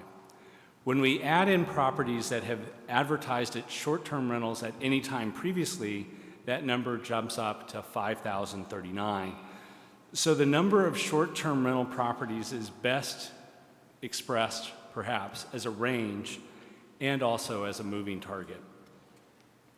In addition, based on this information from the city's short-term rental technology provider, Rentalscape, the number of live properties was rising steadily from January 2021 until March 2023, when it reached 4,404. And has declined each month since then to our current estimate of 4,105. This is lower today than it was in March, but there are still 338 more properties, or 9% more than it was October of 2022. This trend is like one seen across the valley. The MAG presentation included a slide that made this point as well. We don't have a crystal ball to tell whether this trend will continue, whether STRs have peaked and are in a decline, or whether this is an anomaly and the STRs will rise again. Back in 2016, the need for state preemption was made based on the argument that individual homeowners needed extra income to be able to rent out a room in their house. This is not what we're seeing in advertisements for Scottsdale. Almost all short-term rentals advertising in Scottsdale are the main structure and are full unit rentals. In addition, these aren't only large properties that are being rented out. The vast majority are in the 2 to 4 bedroom range. Changing from looking at properties to looking at stays, if you compare last year to this year, there have been a rise of nearly 44,000 stays, or 18% from 2022, without even including the last 2 months of this calendar year. However, when you look at just the last few months compared to the same month the prior year, stays have been lower in September and October 2023 than they were in September and October 2022. Again, no crystal ball, so we don't know whether that trend will continue or whether it's an anomaly. Another fact about STRs in Scottsdale is that they disproportionately are concentrated in the southern neighborhoods. The lower 16 miles of our community south of Indian Bend has 70% of the total, with about 20% between Indian Bend and Bell, and the remaining 10% north of Bell. As a reminder, about half the city's population resides south of Shea, so less than half of the population of Scottsdale is disproportionately impacted by short-term rentals. So another thing we checked is whether or not short-term rentals are owned by a few or are owned by many. And based on city licensing data, about 92% of Scottsdale's licensed owners have only one property in Scottsdale. They may own others in other cities. It's just that they are only listed as the owner for one in Scottsdale, with the remainder owning more than one property. As a result, there are lots of issues to consider when talking about short-term rentals in Scottsdale. It's a very complex and complicated effort. There are lots of individual properties, between 4,000 and 5,000 citywide, which means there are lots of different neighbors impacted. So for example, if every property only had 4 neighbors, many have more, and each neighbor has the proverbial 2.5 people living there, that's about 50,000 residents, or 1 in every 5 Scottsdale residents that's impacted by a neighbor that's an STR. In addition, there are lots of different short-term rental owners. As I just noted, 92% own only one property, which means a lot of different emergency contacts and a lot of different guests each week. With more than 250,000 stays, with an estimate of an average of 6 people per stay, that's nearly 2 million different guests staying at Scottsdale STRs just this year. That's a lot of people to learn and remind of and follow Scottsdale's rules. And beyond that, as I've noted, there's lots of state preemptions and lots of limits on local authority. And there's also lots of different Scottsdale ordinance requirements. I've counted 23 separate requirements under the vacation and nuisance party ordinances combined. This all adds up to a very complicated system, which makes education and enforcement challenging.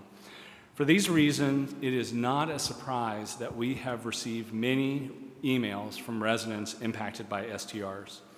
But our approach has been to work one by one, neighbor by neighbor, to explain what we can and what we can't do, but to make sure that we're doing all that we can to urge compliance with our laws.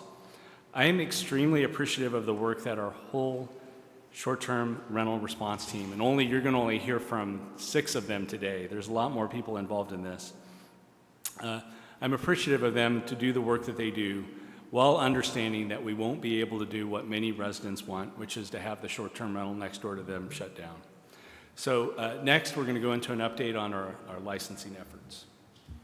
Okay, thank you. Good evening, Mayor Ortega and City Council. My name is Sarah Van Gotham, and I am the Tax and Licensing Manager. Can you hear me? Thank you. It's my pleasure to present to you today the update and achievements of licensing team for short-term rentals. The application went live November 28th, 2022. As you can see, we had applications started to slowly trickle in. You got it? Thank you.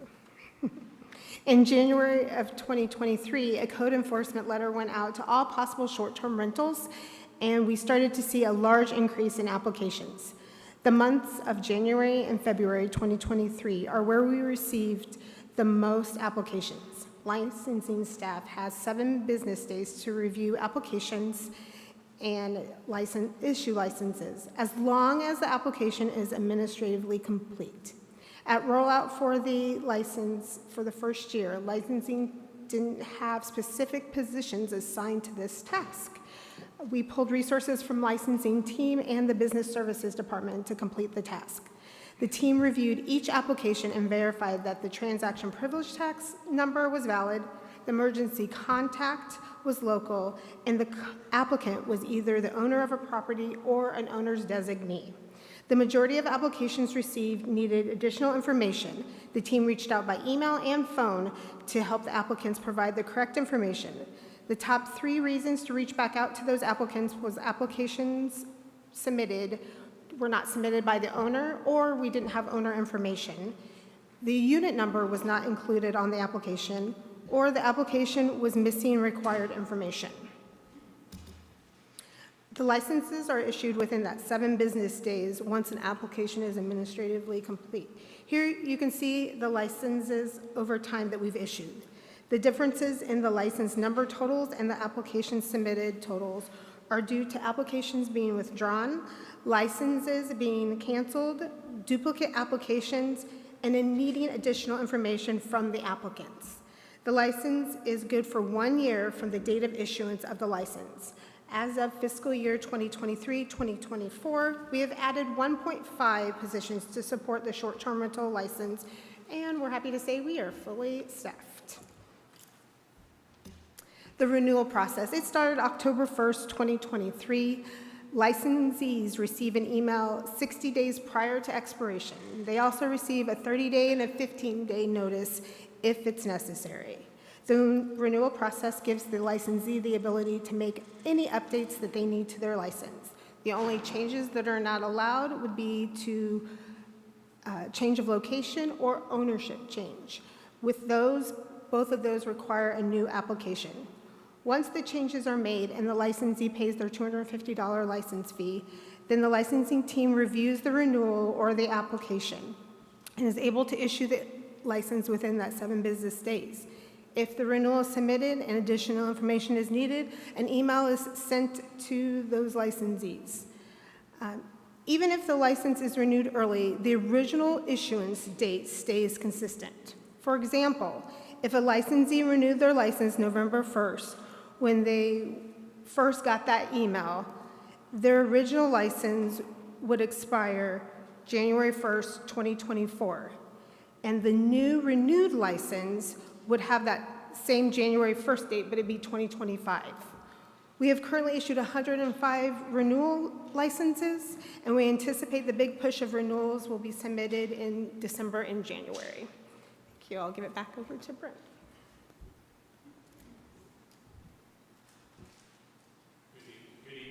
Good evening again. Our Code Enforcement Manager, Alyssa Yanes, is unable to be with us tonight, so I'll be stepping in to present the section regarding code enforcement.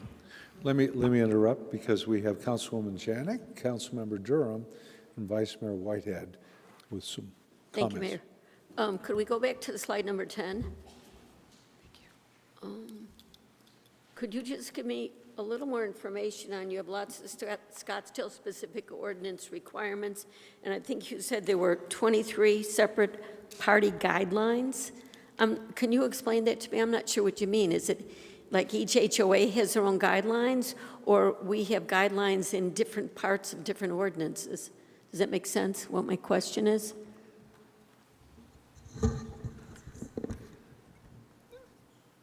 Mayor Ortega, members of the council, Councilwoman Janik, I'm sure it made sense. You threw me off on trying to find slide number 10, and I didn't know which one it is. So Rebecca will help get me to slide number 10, and then I will listen more carefully as you ask that question again. Okay, so here's my question. On slide 10, the last item is lots of Scottsdale-specific ordinance requirements. Are you saying that, for example, maybe each HOA has a different set of guidelines, or are you saying we have a lot of ordinances with maybe one section dealing with the issues of short-term rentals and party guidelines. Mayor, members, Councilwoman Janik, I'm saying that we have a lot of requirements in our ordinance, and I'll step over to the Elmo and I'll show you Okay, specific. thank you.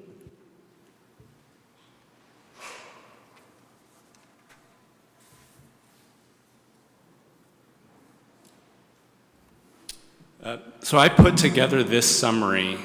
We actually put it together before to aid in the police enforcement and code enforcement. But these are 23 separate requirements that are in the vacation rental and nuisance party ordinances, each with their own citation. And so when I'm saying there's a lot of different requirements, this is what I'm pointing out. And one of the things that we often see, and perhaps you've seen this as well, is residents that don't want a short-term rental next to them will start kind of working through this list, because these are all things that every property has to comply with. And although all of these things are good things, and we're allowed to do them, and they're allowed under state law as well, it still is a lot of requirements, and it makes enforcement and education more challenging. Thank you. I'm glad I asked, and I'm glad you were prepared. Thank you. Councilmember Durham? Can you leave that up, Brent, just for a second? Thank you. Sorry, Mayor. Sure. Councilmember Durham and then Vice Mayor Whitehead. Thank you, Mayor. The graph on cumulative approved licenses, there's about 3,500, and I think your figures indicate there's a little over 4,000 operating, so it looks like there's kind of a gap of 500. And is that gap something to worry about, or is that just? No, because our numbers include duplicates. So when we first started out, we had a lot of property managers applying and the licensee and the property owners applying. So we have lots of duplicates. It also includes people that have closed their license. Sorry about that. But what I'm talking about is that the gap would indicate there's roughly 500 places operating without a license? Is that correct? Mayor Ortega, members of the council, there are definitely properties still operating without a license. One thing I remember, and I may have said this to you more than a year ago when we were talking about this, is that when we talked to Airbnb about enforcement efforts they'd seen in other communities that have licensing requirements, they said the third are easy because you have people that they just do them and they were ready and willing to go. There's the other third that is difficult, and then it's that last bit that's hard. It's just like the Pareto principle. You're spending 80% of your effort on the last 20%. But it's something that we need to continue to get better at and get to that point. But it's also made challenging by the fact that they can come on and off online all the time. And so when we're trying to work on our enforcement efforts, we're looking for them and they're not online. And then we've talked about this with the Rentalscape company, and this is something they've seen is that in other communities, I'm not saying this happens in Scottsdale, but they will see businesses change their listings after 5 and 8 to 5 because they know the inspectors work 8 to 5 and aren't working after 5. Our technology provider is a worldwide company, though, and they have people round the clock. And of course, technology, you do that round the clock. I'm just not trying to excuse it, but it's one of the things that makes it more complicated. Yeah. Thank you. I appreciate it. Vice Mayor Whitehead, Councilmember Grimm. And I'm sure everybody agrees with me. It's amazing how far we've come in a year. So we just were flying blind. So thanks for everything you guys are doing. On the single owners, the 92%, what about LLCs? Because you can have one owner own 10 LLCs. So Mayor, members of the council, Vice Mayor Whitehead, so you may recall in our ordinance, we actually require the owner to be named, even if it's a fictitious entity like an LLC. So we actually have to have an owner, or else we're not accepting that license and no license is issued. Okay, great. I guess I did not remember that, so thank you.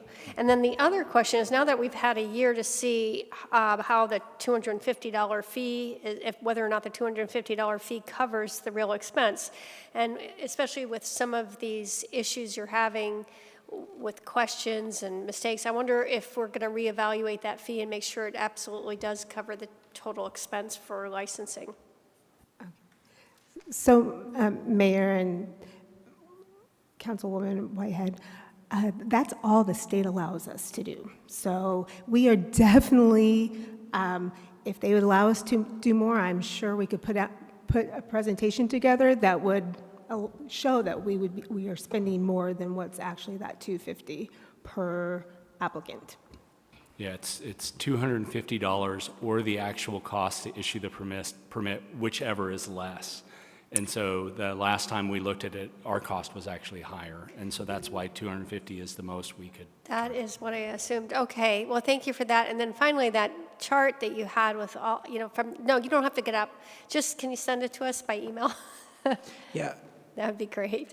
And that's it. Thank you. Councilmember Graham, Councilwoman Littlefield. Thank you, Mayor. Sarah, Brent, good presentation so far. I actually kind of wanted to see that listing.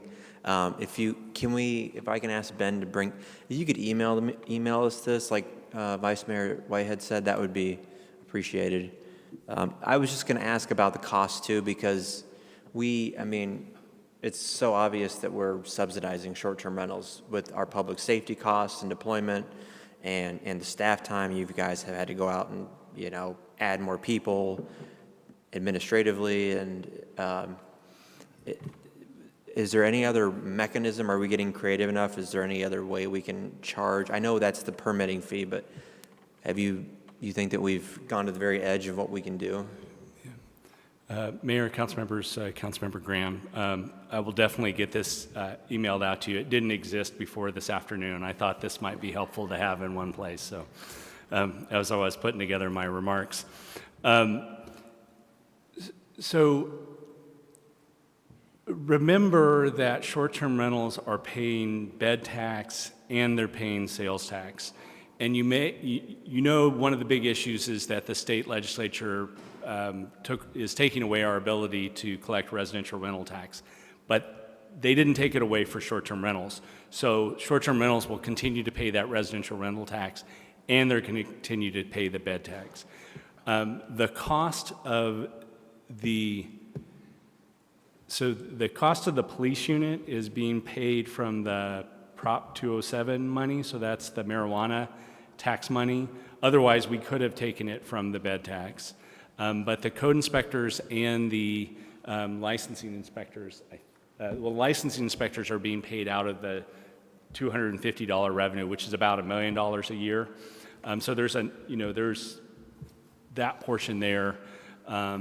So I wouldn't say that they are costing us more than they're bringing in. The point I would make is this.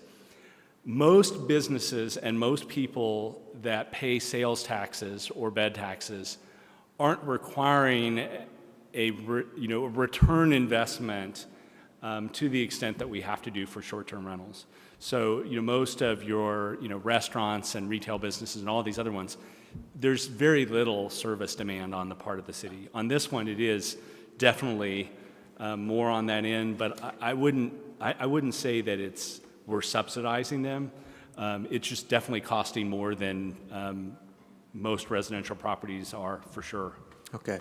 Well, I'm not trying to be disputatious about this, but I would believe that if you add up all the cumulative costs, we see there's enforcement going on like crazy, with the trash cans and the overgrowth and all that, and then you've had to increase your personnel staff. We get calls, the hours, if I took your hourly rate and the rest of the staff's hourly rate and multiplied it by the time that you spend on the complaints we get from short-term rentals, until I saw a pure direct cost accounting that showed that this was paying for itself, my default would be to believe that we're in the red on this. So thank you, Mayor. I think that's a fair point. I don't get paid anymore, though, the more I respond to short-term rental complaints. It doesn't matter. That doesn't matter, though, because if you're busy doing this, then we still need to do the things that you would otherwise do, and so we got to hire for that somewhere else. So that work still needs to happen. Yeah. Okay, so I just want to point out that Brent's going to proceed with all the detail of the different code requirements and where there may have been, a violation and so forth. So we've got about 20 pages of that to look at in detail. Thank you, Mayor. But if we can continue with the discussion, but he has other facts to present to us as well before. So we see Councilwoman Littlefield, and I just thought I'd point that out because I just have a quick comment, Mayor. Brent, I was here when they gave this to you in a bright red bow, and I just did not feel envious at all. And I thought, oh my gosh, you have a mess to handle. And you've done a fantastic job in sorting this out to date for the last year. I am impressed. You have a much better handle on what's going on than we ever had before, you and your staff. And you've really started to fix an awful lot of the problems that these short-term rentals caused us. So I want to thank you. It's been very good for Scottsdale. I'm not sure our citizens realize exactly how complex and convoluted sometimes these things are, but you've done a great job. So thank you. okay, Keep Councilmember. it up. Oh. Councilmember Durham? Do you have Thank you, Mayor. Do they pay the same property tax as people occupying their home, or is there a different rate because it's commercial? Mayor Ortega, members of the council, Councilmember Durham. So they are assessed not as a primary property, but as a secondary property. So they have a different tax rate, yes. And does that lead to a higher tax payment? I believe so, yes. I'm looking over at the city treasurer to see. Well, to the county.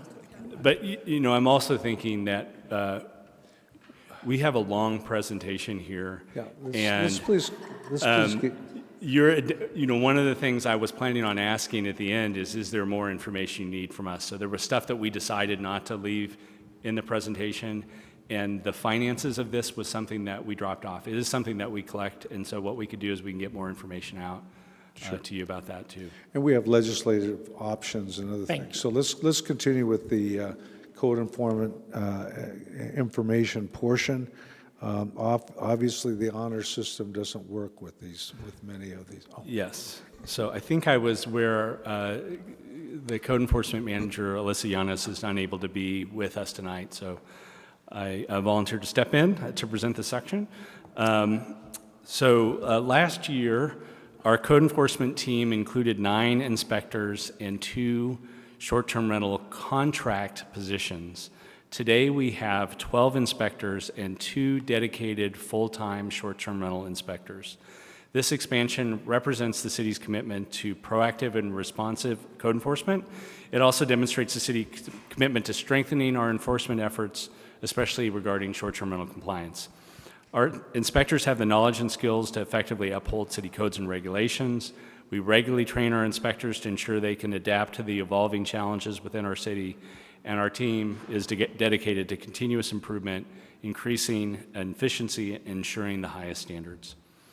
So our team is structured to effectively address the challenges posed by short-term rentals. So the 2 specialized full-time short-term rental code inspectors, their responsibilities include monitoring unlicensed properties that are live listings, investigating and addressing properties operating without the required licenses. They respond to complaints of advertising without a license displayed. They follow up to ensure that the proper neighbor notification and insurance attestation are completed and received by the city.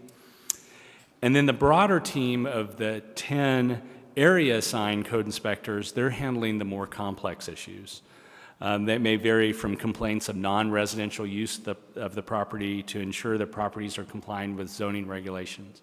So that they're kind of more out in the field while the others are more in the office handling with all the online information. The area assigned inspectors also address concerns relating to the properties exceeding allowable occupancy limits, and they're also focusing on property maintenance standards to uphold community aesthetics, addressing public nuisance issues that threaten community safety, and enforcing the zoning ordinances that maintain the character and integrity of our neighborhoods. So our enforcement process overview on this slide is designed to be both efficient and fair. New cases are promptly categorized and assigned to the appropriate inspector. Our inspectors then initiate a thorough investigation engaging with the complainants, property owners, and managers to fully understand the issues and offer education to all parties. If a violation is confirmed, a notice of violation is issued, and then the inspectors will continue to monitor and follow up on each case. So notice of violation, and then a final notice, and they'll keep going through there. I'll note that a lot of times there's multiple issues that they're addressing, so they'll close out one part of the case and continue to work other parts. Our goal is to achieve voluntary compliance, but in the cases of persistent non-compliance, we are prepared to take legal action when necessary. As a reminder, this is going to go through city court, and each case is reviewed by the city prosecutors. And this isn't like a traffic ticket where inspectors can just write a ticket and people pay the fine. The structured approach reflects our commitment to due process and effective enforcement. So in the first quarter of 2023, when the licensing requirements went into effect, your inspectors issued nearly 2,500 licensing cases in addition to the normal case enforcement caseload. And then those numbers decreased to 125 cases in the second quarter, as many were captured in the initial proactive enforcement effort. The number has since fluctuated as our proactive measures and community outreach have taken effect. Each case is a situation where our team is working to ensure that that short-term rental complies with ordinances. In addition, since May, when the pool barrier requirements took effect, the city has received 22 complaints regarding complaints about non-compliant pool barriers. And then in those cases, code enforcement collaborates with the city's inspection services team, so that's the building inspection services team, to perform the on-site inspections and education to pool owners to ensure proper safety measures are in place. And that's because those requirements are so specialized that that's something that building inspection would typically do rather than code enforcement. In the digital age, the right technology is a force multiplier. So the code enforcement team and the entire short-term rental response team uses a cutting-edge software solution, Rentalscape. It enhances our ability to identify and manage short-term rentals. We've also integrated our various systems with various data sources, and that integration provides our inspectors with up-to-date information, allowing them to identify potential violations more swiftly and accurately. We're continuing to collaborate with Rentalscape to improve the capabilities and enhance the tool. And we're exploring the use of predictive analytics to identify problematic problems proactively by analyzing data trends and the language used in those reviews. So again, this is an area that we're exploring with them. So we aim to detect issues before they escalate and ensure a more proactive and preventative approach. You can see on the screen one screenshot from one property in the Rentalscape system. It's able to identify potential issues based on their review of the online advertisements. It links directly to the live listing as well as capturing prior listings. And it also helps us see when a property is booked versus available. So this is one screen in the tool, but this is one of the things that's funded through the bed tax funds collected from short-term rentals to be able to give intel to us. And like I said, we're working actively with them. I have a bi-weekly meeting with their CEO and their technologist to look at this and continue to improve this. So we're committed to a quick response to STR complaints. The new staffing levels definitely help with this. Code enforcement has already established a strong partnership with the Scottsdale Police Department. This collaboration allows us to prioritize and respond quickly to issues related to problem STRs. And I'll just pause for a minute and add something here. So because it's nearly impossible with the limited staff we have to proactively do everything, we focused on those properties that are causing police action, so are generating nuisance party calls for service. Just for comparison, so we have 2 code enforcement inspectors dedicated to short-term rentals on a volume of 4,000 to 5,000. The town of Paradise Valley next door has a 1 code inspector for about 250 short-term rentals. So you can imagine the staffing level that we would need in Scottsdale if we were going to try and staff to PV's level, and I guarantee you that would be it would be even more cost prohibitive. We're continuing to enhance the partnership with Scottsdale PD by collaborating to identify potential violations. We're also working on new processes to reduce the number of unlicensed properties proactively. It does take a lot of time once we've been working with someone to document that case and turn it over, and we definitely need to be getting better at that, and we're working on that. So our approach is evolving, leveraging technology, increased staff resources, and early intervention strategies. So if you have any questions about code enforcement, I can answer them. Otherwise, I'm going to get up. Here's someone that I think you'll be even more impressed with the work they're doing, and that's Commander O'Meara in the police department. Okay, so Commander O'Meara, why don't you come on up?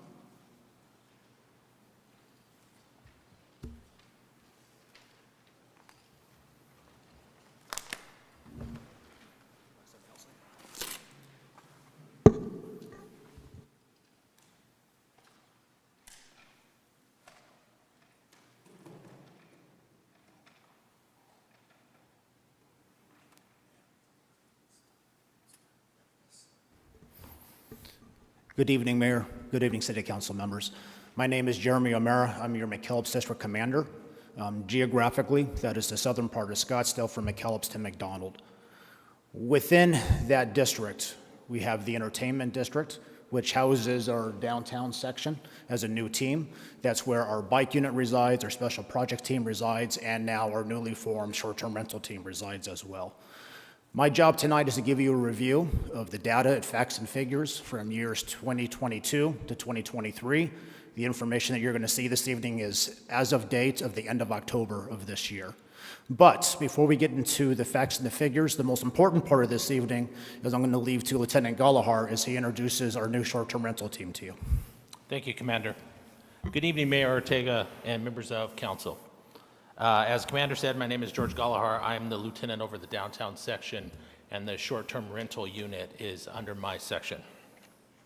As you can see from the graph, when fully built out, the short-term rental squad will include 1 sergeant, 4 officers, and 1 police aide. As of November 13th, the short-term rental team has now 2 officers, 1 police aide, and 1 sergeant in place. They are present with us tonight, and I'll introduce them in a second. We also have 2 additional officers that have already been chosen and are waiting to be transferred to the unit early in 2024.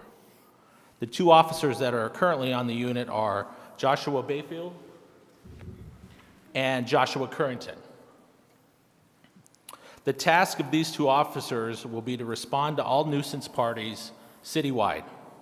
They will also conduct follow-up investigations on prior incidents related to nuisance parties. They will attend community meetings and give presentations on short-term rental related and nuisance party topics. And then lastly, they will be a liaison to work with other city departments and community groups. We also have a police aide chosen, and Katie Wolkin, who I believe is also in the back. Katie's task will be capturing, reporting, and analyzing data from nuisance party and short-term related calls for service.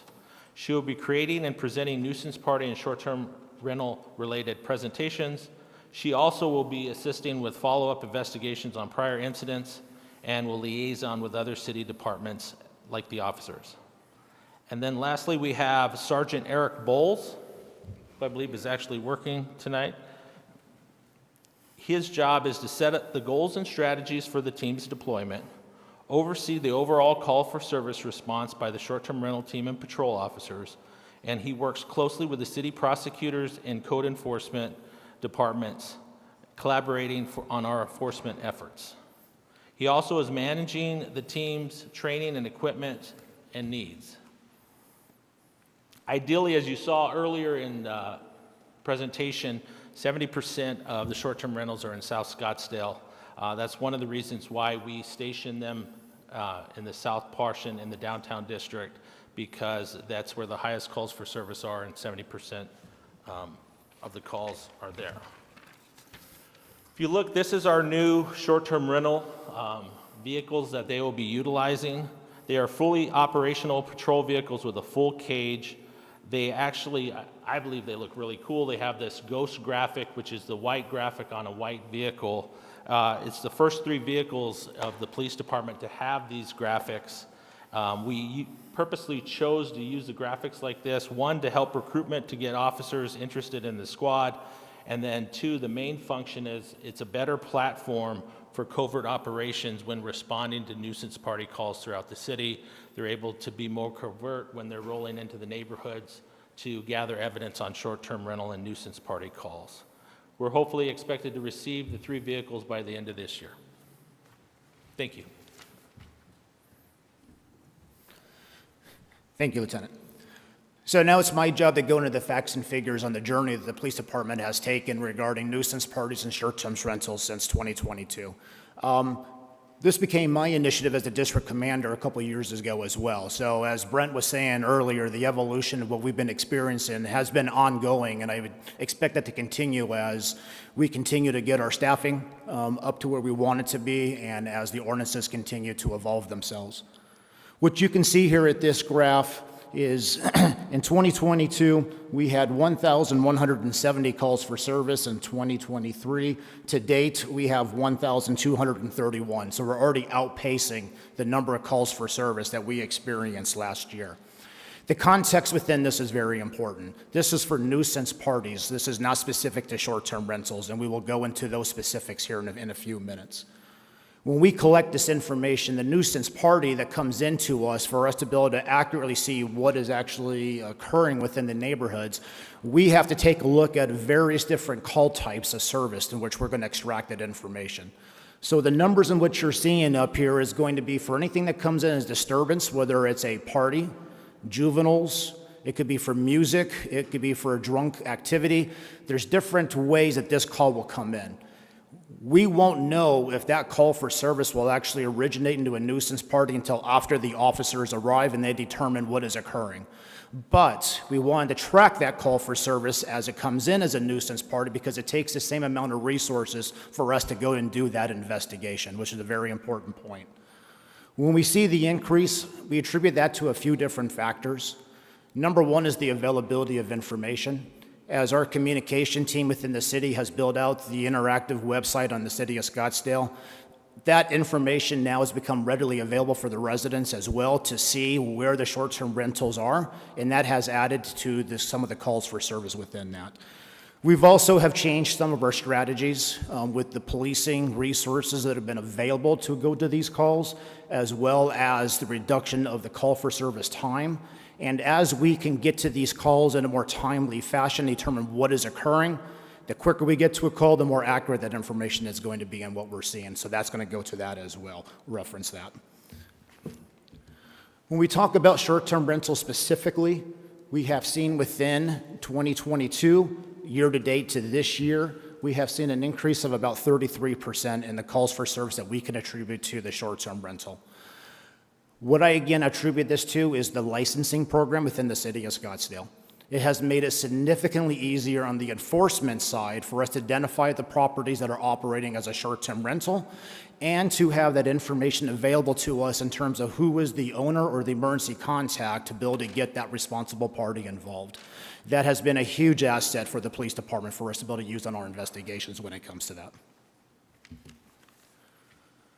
We have issued a significant amount of warnings in both years 2022 and 2023. On average, we're issuing 50 to 70 warnings per month depending on the activity.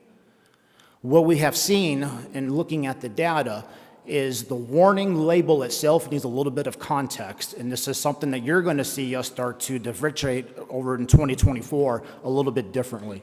Currently, the way a warning is labeled within our system is anytime the police officer arrives on scene and makes contact with the renter or the RP. That could be for an educational opportunity, and what we're seeing in many of our encounters is exactly that. While there are warnings for actual violations in which citations could have been issued, many of the warnings that we're currently documenting is simply, here's what the ordinance is, please watch out for this activity, here's some follow-up information, things of that nature. Now that we have our police aid, and Katie has already begun to dive into the numbers a little bit more, we'll have the staffing resources to build, again, separate that out in a better way for us to now be able to respond what was a community outreach or educational opportunity as opposed to a warning that occurred because a violation occurred.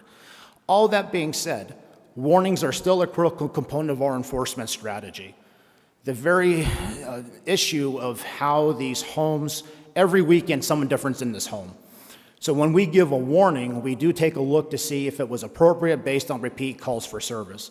I can share with you that we do not get a lot of repeat calls for service within the same night or the same group, so the warnings are effective. That being said, with the addition of the staffing that we now have, with us decreasing the response time of these calls, I would continue to see citations to increase as well as an enforcement component within that. But for the warnings themselves, context does matter within that.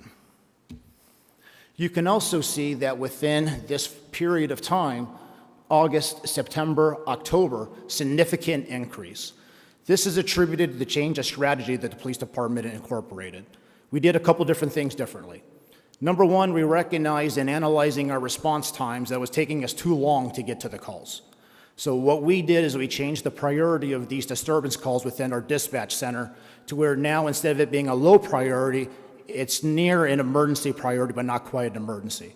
What that has done now is greatly reduced the officers' ability to get there within the time the call gets created. Our personal goal now is these calls will get handled within 2 hours of the origination of that event. I'm happy to say, generally speaking, we're getting to these calls within 30 to 45 minutes now in most cases. Depending on the other activity level, of course, that's always going to be a variable, but that is a strong goal.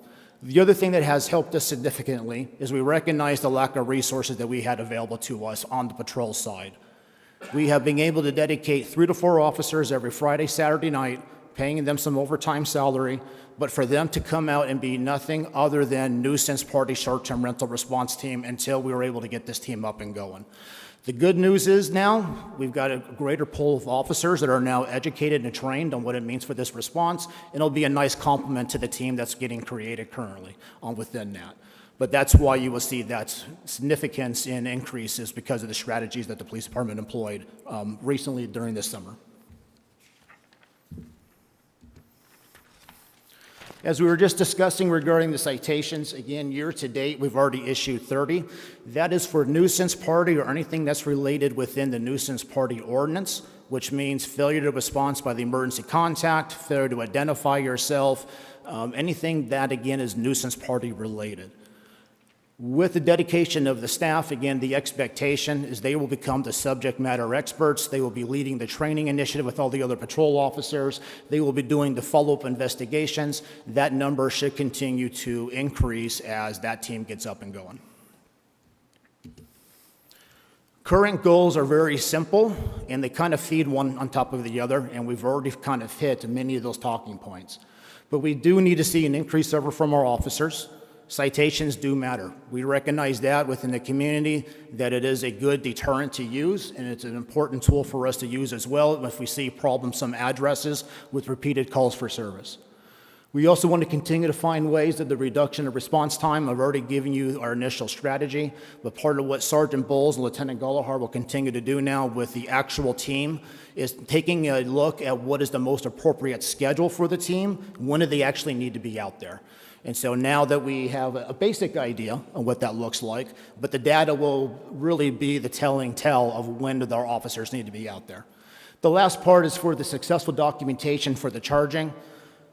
That's important. And what we've learned is that even though it's a nuisance party, the way the ordinance, there's a lot of legal stipulations. And so the officers have to do a significant amount of evidence collection and document it in the correct way for us to be able, not only to be able to write the citation, but defend it in court and get a successful conclusion on that. And again, that will be an initiative that Sergeant Bowles with Lieutenant Gallagher will continue to push forward. Lots of opportunities and plans for the future. As you can see there, it's no secret that the top one there is for us to get fully staffed. We're well on our way. We've already completed our process. We have the 2 officers identified who we want to come next. It's simply a matter of allowing the newer officers to get done with their training, and then they will join our department, and then we can move some other officers over to our unit. I can't tell you that since I've been working on this project in the last 2 years, as Brent was saying, couldn't be more impressed on how us with code enforcement, sanitation, the city manager's office, planning, legal, I have never seen one issue bring us all together as much as we have been. And so that's been a blessing in disguise within that, and I don't expect that to change at all as we move forward. But that will be something to where, as we continue to develop those relationships, I am now starting to get phone calls from other cities. What are you guys doing? How are you doing it? And so I think the next step in that evolution is for us to branch out and really become that subject matter expert for the entire valley as they start to navigate this problem. Lastly, as we continue to look at the data and all the information, Katie will be very busy as she starts to dive into the information. We're just scratching the surface. And so we're very interested to truly see where are the troublesome addresses, where are the complaints coming from, what % of the complaints are coming from a group of people or a community. There's a lot of things that we'll be able to extract that's going to help us in our enforcement needs. So with that, thank you very much for your time, and we're available for any questions. Well, thank you. I see that we'd move on to the communications aspect, which I believe ties well with your success rate and your plans for the future. So let's move on with Communications Director Kelly Corsett.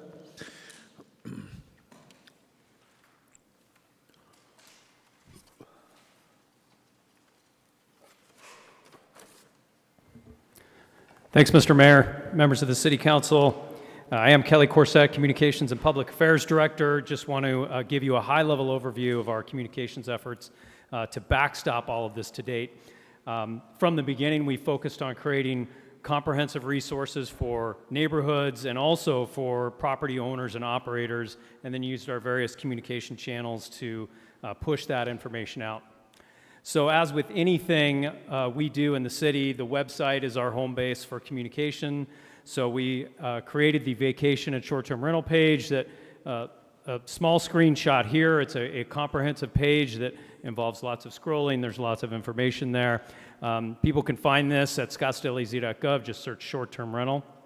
It's got a full range of information on the topic. Since January of 2020, the page has been visited more than 124,000 times by 80,000 unique visitors, making it one of the most popular pages on our website. It's a top 20 page on our site, and during that spike you saw in the earlier graph with the licensing, it was a top 10 page during that time frame. And then more recently, the IT folks working in partnership with everybody mentioned, developed and launched the Short-Term Rental Resource Center, str.scottsdaleaz.gov. This is the map-driven portal that shows the licensing status and contact information for each of the known STRs in Scottsdale. And this site has been visited about 4,200 times since it launched just a few months ago. Now, understanding that we were launching a brand new licensing process which would generate lots and lots of questions, we created simple guides that are available on that website.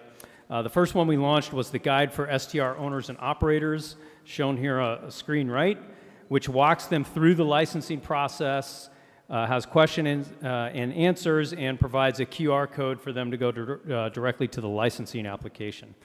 The second guide here is our Good Neighbor Guide for Visitors. So this was created for STR owners and operators to print and provide at their properties so that people renting the property understood the rules about parking and nuisance parties and solid waste and noise and all of that.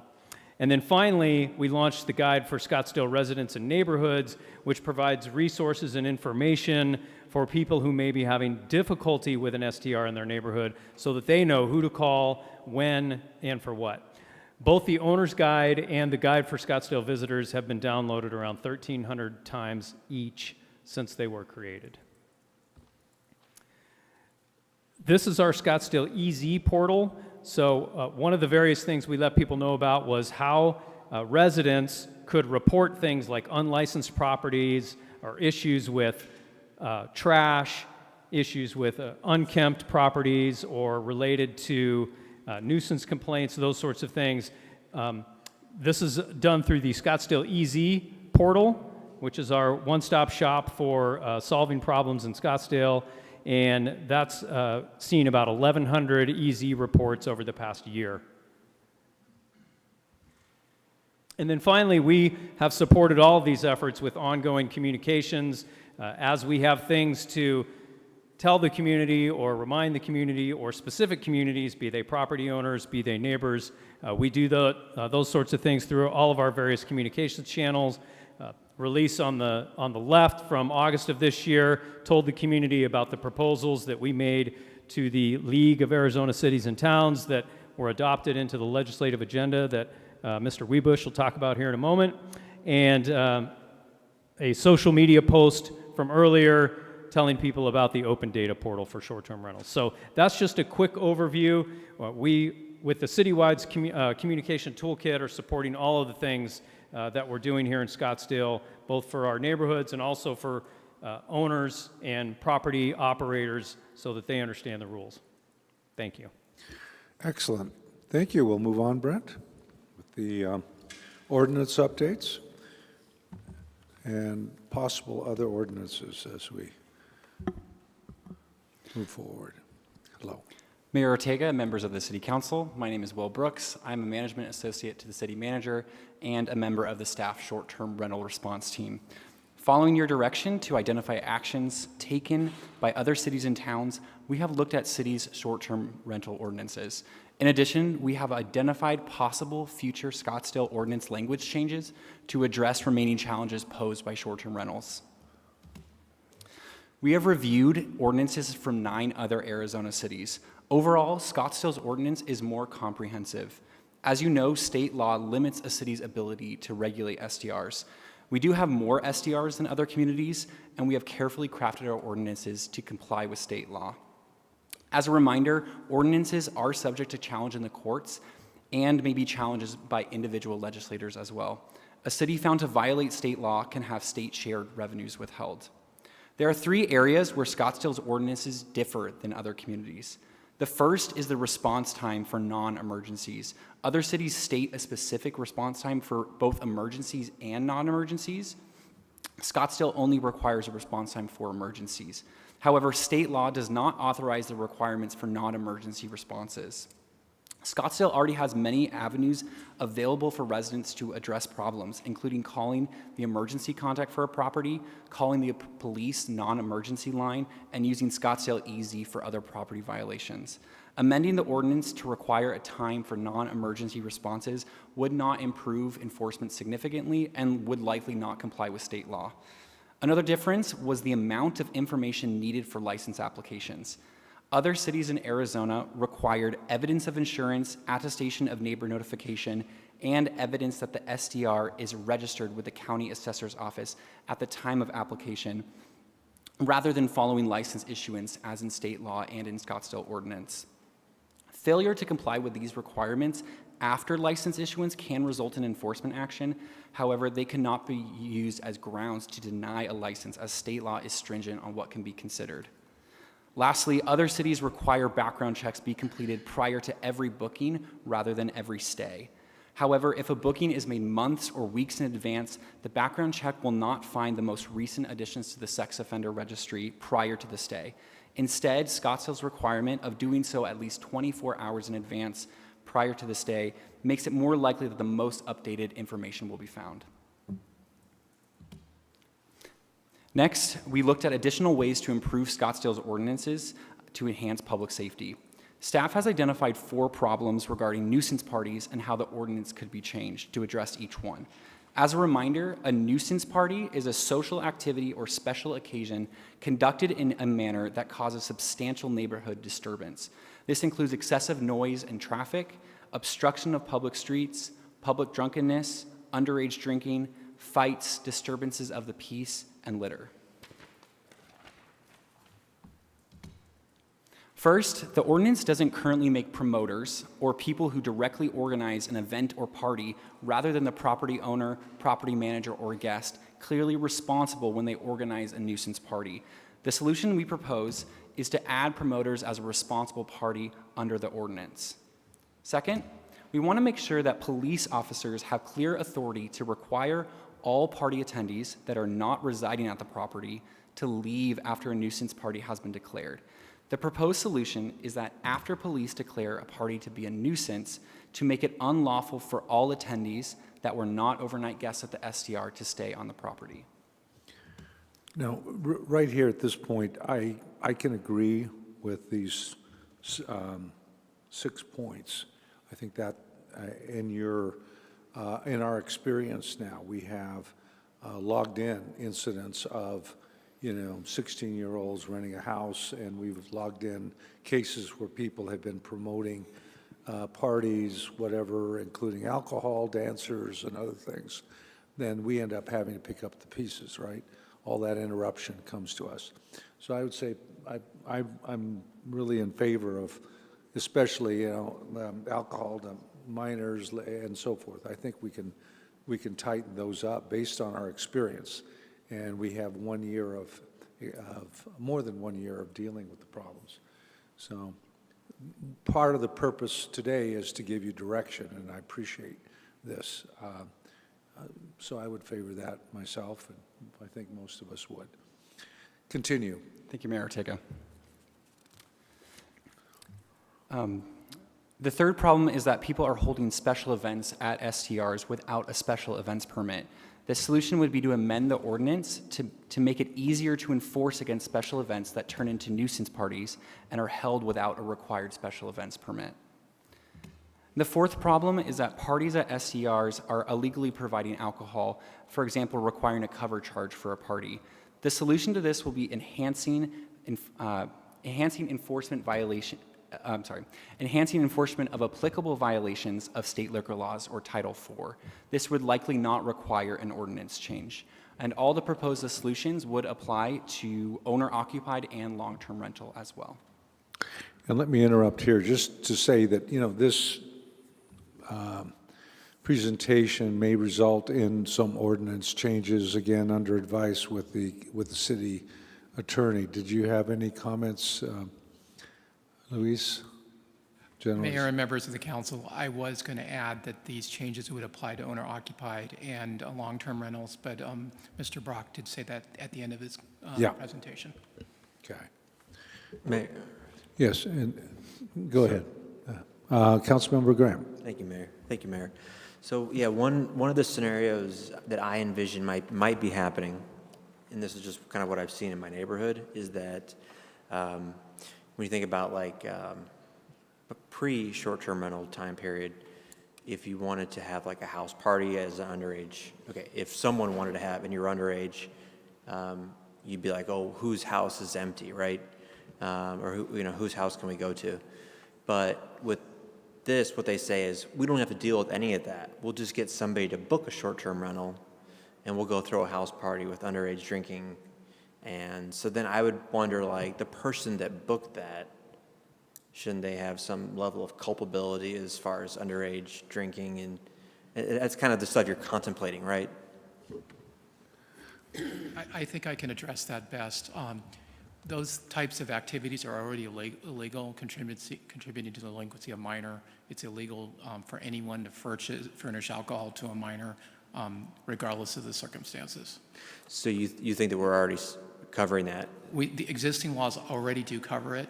The proposed draft ordinance that staff will eventually bring forward will also tighten that up a little bit. Okay, Luis, so in a scenario where it's like, I'm going to book because you have to be 18, I would imagine, or 21 to book an Airbnb. Do you know what the age is? It's illegal for a person under 18 to enter a contract.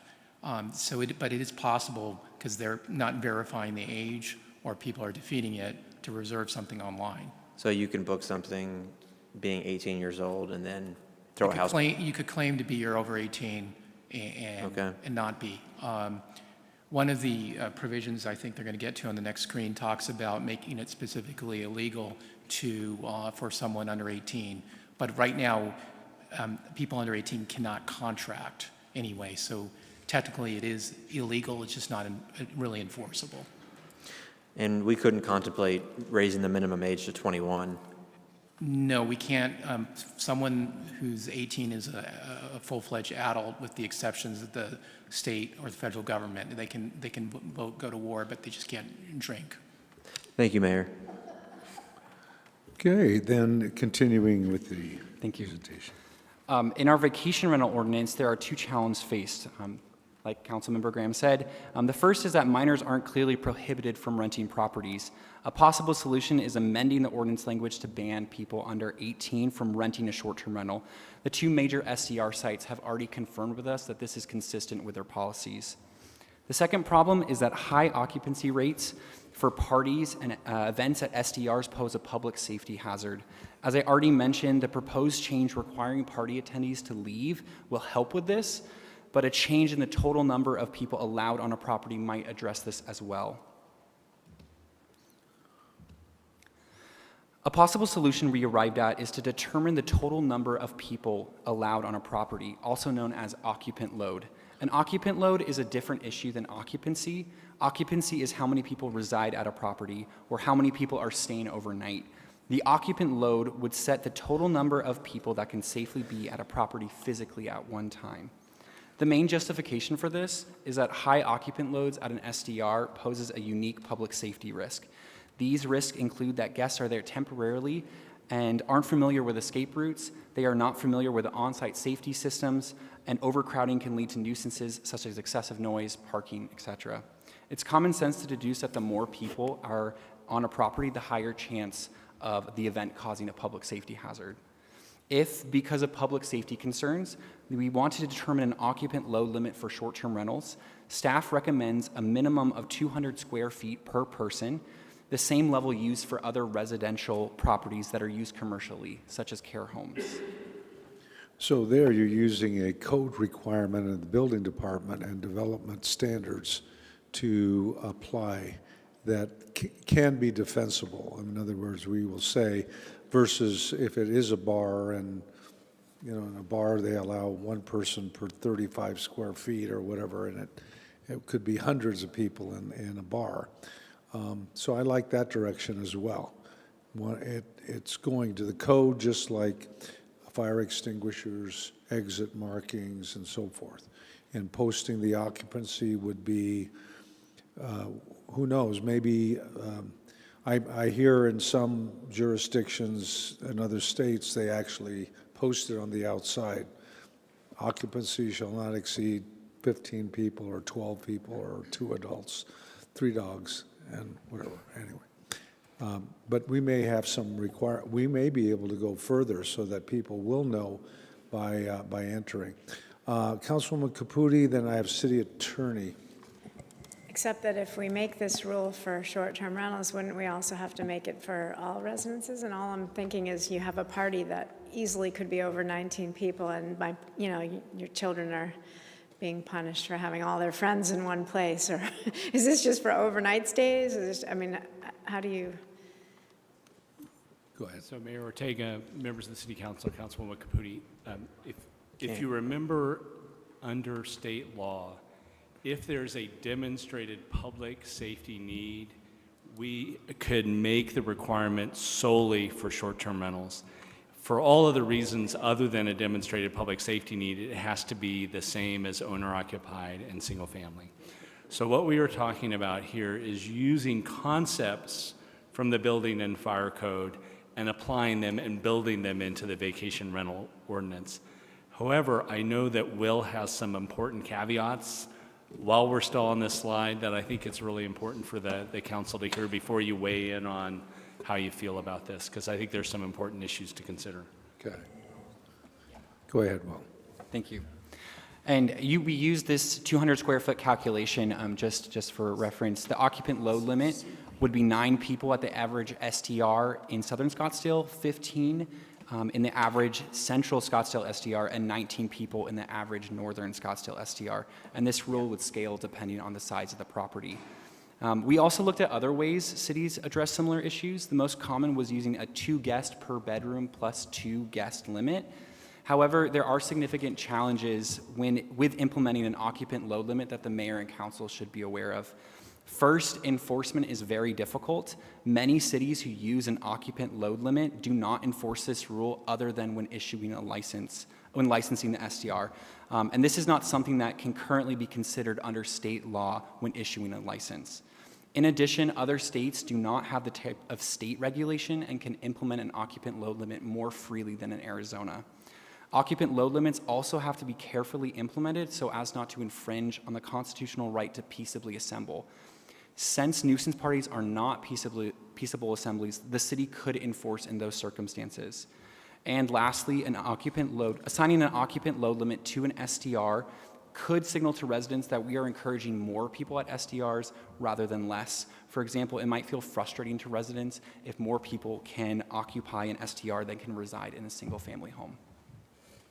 To close out my section, I hope that this gives you all a better understanding of our options available to us and how to better protect our quality of life to residents here in Scottsdale. So perhaps at this point, we can explore it, perhaps, and come back at a later date with some more definition. Yeah, Mayor, members of the council, definitely. So what we need is your feedback at this point in time, particularly on these possible ordinance changes or any other ones, and then what we'll do is we can go out and we can draft an ordinance consistent with the things we've identified and perhaps others, do public outreach on that and bring it back. But we wanted to make sure that you hear some of the cautions of that. And I do think in looking at ordinances in other states in particular, to not address that peaceable assembly issue and apply it across the board. In other cities like Austin, Texas, those requirements have been overturned in the court. So we're going to have to analyze all these in more detail and make sure that we're really crafting something very narrowly that is demonstrated public safety need. So your chief building official, Michael Clack, is here, but he and the fire marshal would be doing more work and analyzing data before coming back to you on a recommendation to make sure that our recommendation is demonstrated based on the facts and the data. But we're identifying those issues for you now. So, thank you. Okay, Councilwoman Janik, then Councilmember Durham. Thank you, Mayor. Thank you, Will. Really good information, good suggestions. My first rule of thumb whenever you institute a new rule or ordinance is that it be enforceable. So I would hope that we would take a look at all of these and make sure that it's not an undue burden to try to enforce them. And I would say that this occupant load, it might fall under that category, and maybe we need to study it more and see how it works in other communities before we work on that. Most of the other ones seem very reasonable, but in the future, I would like a little bit more input to make sure that you are comfortable that they can be enforced. Okay? I think the other comment I had is if there are areas in that slide you showed us with all those different ordinances involved, if that can be simplified and unified maybe in some fashion, that certainly would help with enforcement as well. And I think the police would welcome anything that would simplify and maybe group together some of the ordinances. So, for example, with the garbage, there might be 5 different statements that have to do with leaving garbage out. Well, maybe you could pull that together and make it just one rule. Too many rules, you're not going to be able to enforce them. And that's true at home, too, when you have too many rules for your children. Okay. Coverage 24/7. I know that was an issue when I was on the first task force on short-term rentals. We didn't have coverage in the evenings, and of course, that's when all the parties are. It's my understanding on weekends, Thursday, Friday, Saturday, or Friday, Saturday, you have overtime hours so that we've got coverage 24/7? The police short-term rental unit is actually staffed during that period of time, so that takes care of that issue. I wouldn't say it's 24/7. It's dynamically deployed on those days when they're most likely to have nuisance parties. And again, as Commander mentioned as well, because we've trained a lot of other officers in nuisance party enforcement, we have a much broader group of people citywide that are informed and aware of it. So it's both those things. That sounds really good. The other thing is when you get the emergency contact information, do you verify it? Do you bother to call and say, hey, this is real? Or is it fake? Because I know in the past, there were some really bad emergencies, and we lost a lot of time because the name changed, the phone number was wrong. So is there an attempt maybe annually on renewal to check the emergency contact? So, Mayor, members of the council, Councilwoman Janik, when we were, you recall when we first got the licenses, it was taking a long time, right? Yes. And that's because the licensing team was verifying every piece of data. And in order to meet the requirement and get it issued within the 7 business days, we had to figure out which things were going to go. And so that was one of the things that was going to go at that point in time. Now that we have full-time code inspectors dedicated to short-term rentals, and we have that police unit with the police aid, and we have 1.5 licensed inspectors over the whole course of the year, we may be able to ramp those pieces up. But I know that's also something that the sergeants have been doing since we've staffed that sergeant. We've had a sergeant staff for more than a year, And one of those things is they're calling and following up with people because we have to let them know. We have to let the owner's representative know when we've been out on the property. So those are ways that we could double check it. And you remember, the other thing you remember is one of the changes we made that the industry was somewhat resistant to last year, but we were insisting on, and that is that there be a real person be on the other end of that emergency contact. And we were definitely having more problems than we are now with this issue. So all of these things kind of combine together. We're not, we don't really think that's an issue at this point in time, but it's definitely good feedback, and we can go back and look and see how we could do that more. We just can't slow down that license issue because that's required by state law. Well, as long as you're comfortable with the compliance, I'm comfortable with it too. I just kind of wanted to bring that up. And I have to say, it's what Councilwoman Littlefield said. Based on when I was on the committee 3 years ago and what I see now, all of you have done a phenomenal job to get this problem under control, to have organization, to have enforcement, and to be at this stage where you can make more proposals so that we have better enforcement. So thank you very much. And I'm really proud of the city again that we have become a model for the other communities to follow. It's kind of typical of what Scottsdale does. So thank you to all. Thank you. Councilmember Durham and then Councilmember Graham. Thank you, Mayor.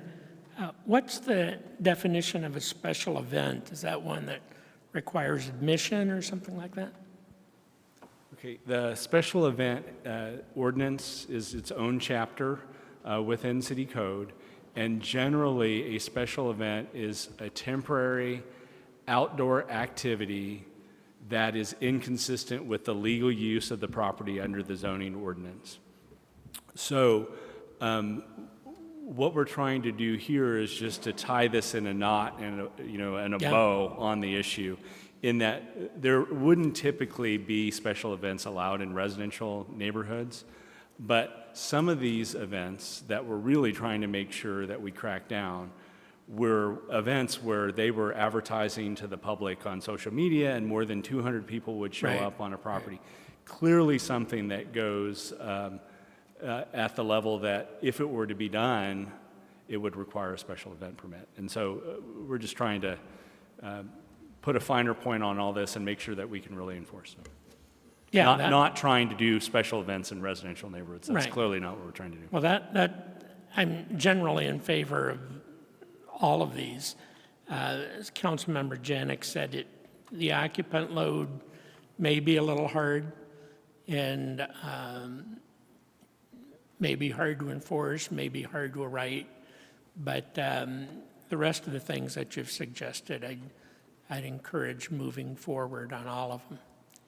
And along with Councilmember Janik, I remember when we created the short-term rental group, I think it was Councilmember Janik in Millhaven, and it is amazing to see the amount of work that's been done. I know we urged for additional police officers, and just there's been a tremendous amount of work that's been done, and I thank you and everyone else on the staff who's done that.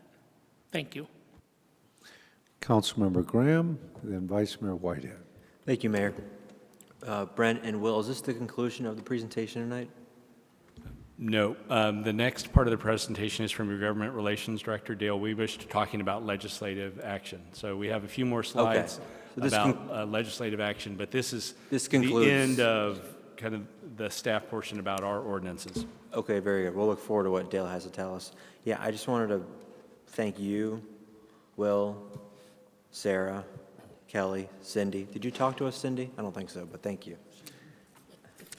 Thank you, Lieutenant Gullahar.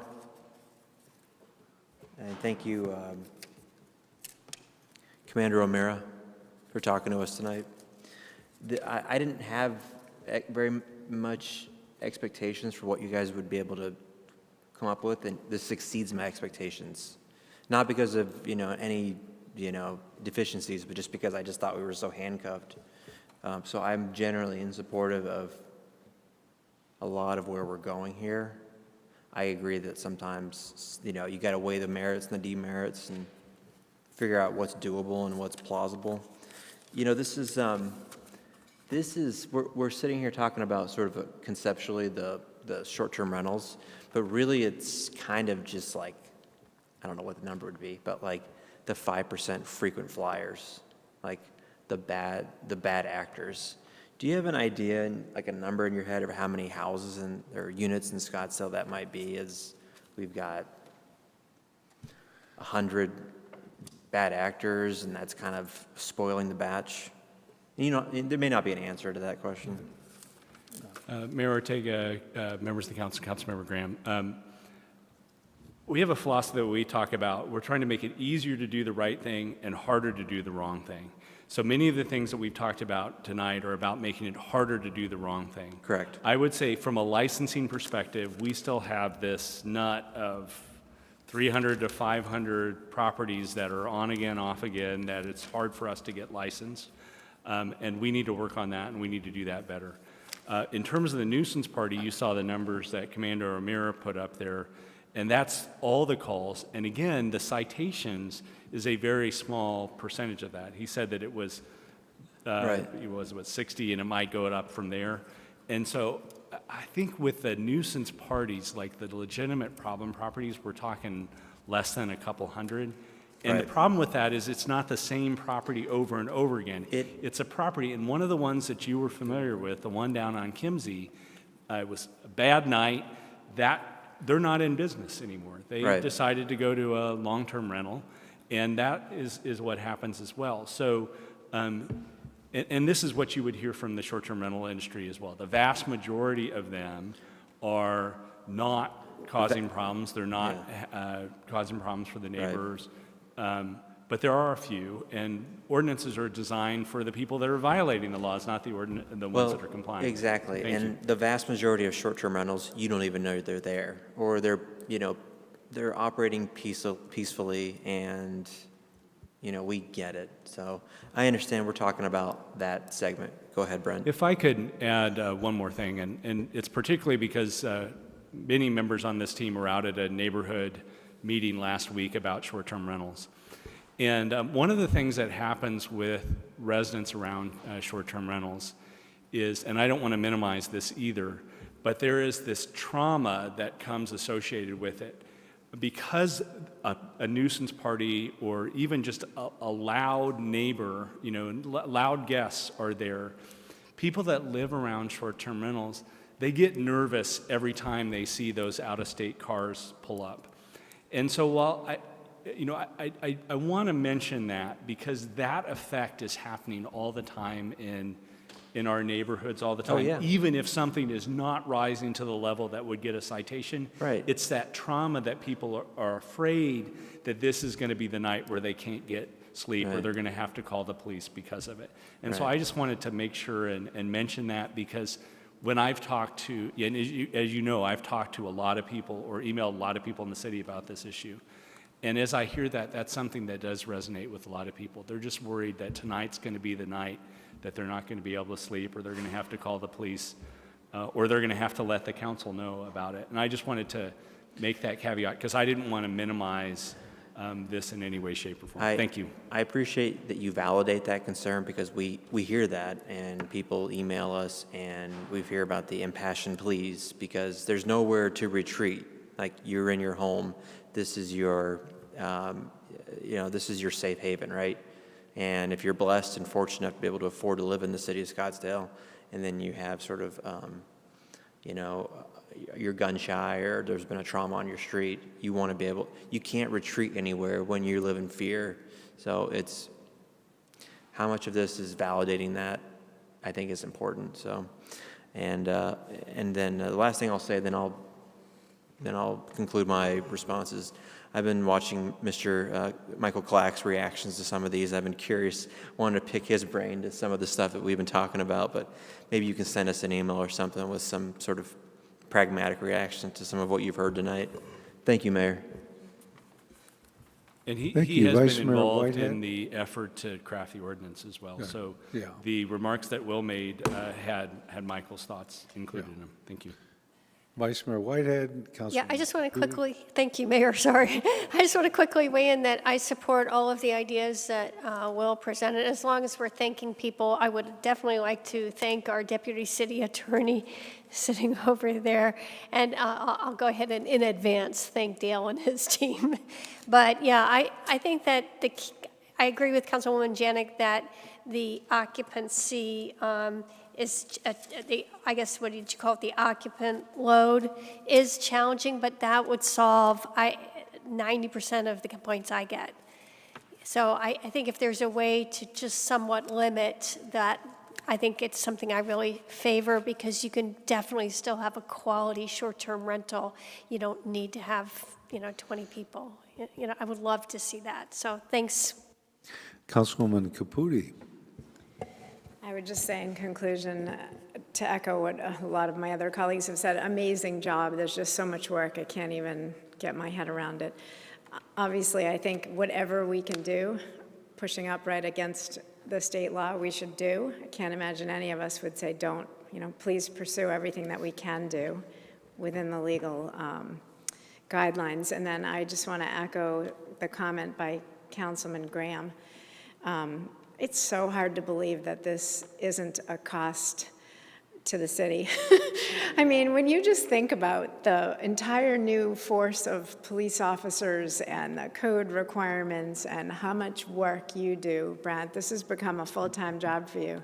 I mean, so much extra staff, all of us taking time out of our day to answer the requests. It's just unbelievable how much drain it's been on our city. And so I know Sergeant O'Meara made the comment about he's getting called for other cities to consult, and I've heard that comment from a few other people up here as well. So I know we're already maxing out the ability to charge, but maybe we could charge for our expertise, since we're now the gold standard in the Valley, right? And then we could maybe somehow get another bit of extra revenue, because, man, we probably need it. So great job, everybody. Thank you. Okay, so we'll move on with the legislative. I do want to, say that fundamentally the problem is that we have commercial use in a residential neighborhood. That's correct. The incompatibility that's going on here. We've always had home rentals, apartment rentals, 12-month contracts, even 6-month contracts. But when you just have overnight turnover and all those complications, hopefully, as we get into the legislative, someone asked about, how can we enforce this? Well, we should look for legislative relief to raise the penalty above $1,000, for instance. In many cases, they cap that and they just laugh it off, because, in my neighborhood, they're getting like almost $4,000 a weekend for a STR. So it's just a little slap on the wrist. So go ahead with the next measures as we look to legislative relief too. Microphone. There we go. Thank you very much, Mayor and Council. Pleasure to be here tonight. My role is to present to you some of the proposed legislative ideas that we are seeking in the coming session to regain some of our authority in the short-term rental arena. As was noted earlier, the City of Scottsdale was successful in getting 3 policy submittals approved by the League resolution process this last summer, and those are now a part of the League's legislative agenda. Just as there were unanimous votes by every mayor present at that meeting. And we are working already with a variety of cities and towns and the League to advance these proposals. I want to make clear one point, because we did have some cities that said, well, we don't want to regulate. And it's like, great, don't. The language will be permissive. What's good for one city may not be good for another city. That's really the essence of local control, which is in, I think, all of our blood. The next legislative session starts January 8th.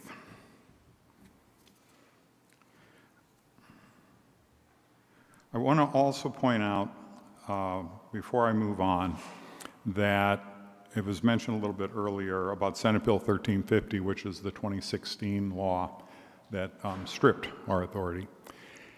It's not feasible to repeal that in this current political environment. As much as we would love to, it's not going to happen with the current situation that we have. I don't like to set up false expectations. So the three policy proposals that we did advance are to place a cap on the total number of licenses, to limit the density in a defined geographical area, could be a subdivision. There are multiple kinds of defined geographical areas in law, which I was not aware of until we started doing some of this research. And then also spacing issues. We are in the licensing section of the law on purpose because we've already been granted authority to issue licenses. That's why we are residing in that part of the law. We've already had that ability given to us. I think we have some really good stories to tell down at the Capitol. We want to point out some of these issues for you to consider. First of all, with the cap, and I'm using a ballpark figure of 4,000 just for some easy math, which I need help with often. It decreases our housing stock, which ultimately drives up home costs. We just have so many fewer houses available on the market for long-term housing. It also decreases our full-time residents, decreased population. The City of Scottsdale and the American Community Survey, which is a separate survey than the census, gives us 2.09 people per household. And that's basically because we have a lot more retirees here versus the 2.6 or 2.7 that you might see in the census survey. That equates to about 8,300 fewer people that we have in the city because of short-term rental properties. And as was mentioned just a few minutes ago, there are increased costs associated with this. I have worked with the Treasurer's Office to get some data on certain things. Police intervention probably for this new team is somewhere in the $650,000, $700,000 a year range. And then, of course, we do have some decreases in shared revenue, but there is some offset because of bed tax. So I didn't want to give you, like, it's definitely this much or that much because it is nuanced, quite frankly. So for the density and distance requirements, these kind of overlap because you might have a subdivision on one side of the street with the short-term rental right on the street, and then over on the other side of the street you're in a different subdivision, and so we'll have to address that, and how we address that, I think we can do that probably through ordinance and some careful planning. But, and this has been brought up many, many times by, I think, each one of you. You place a business inside of a neighborhood and you have destroyed the connectivity of that neighborhood, the feeling of that neighborhood. You don't know your neighbors anymore. The mayor and I have had conversations many times about how you don't go to school with the people across the street because they're not, you know, they don't have school-age kids, and it changes every weekend, and it's empty Monday, Tuesday, Wednesday. And then certain neighborhoods are just saturated by this problem. As you well know, what is it, 70% of all the short-term rentals are in South Scottsdale. So these people bear that brunt, and I really want to applaud Brent's statement related to the trauma that people feel, because I see those emails too.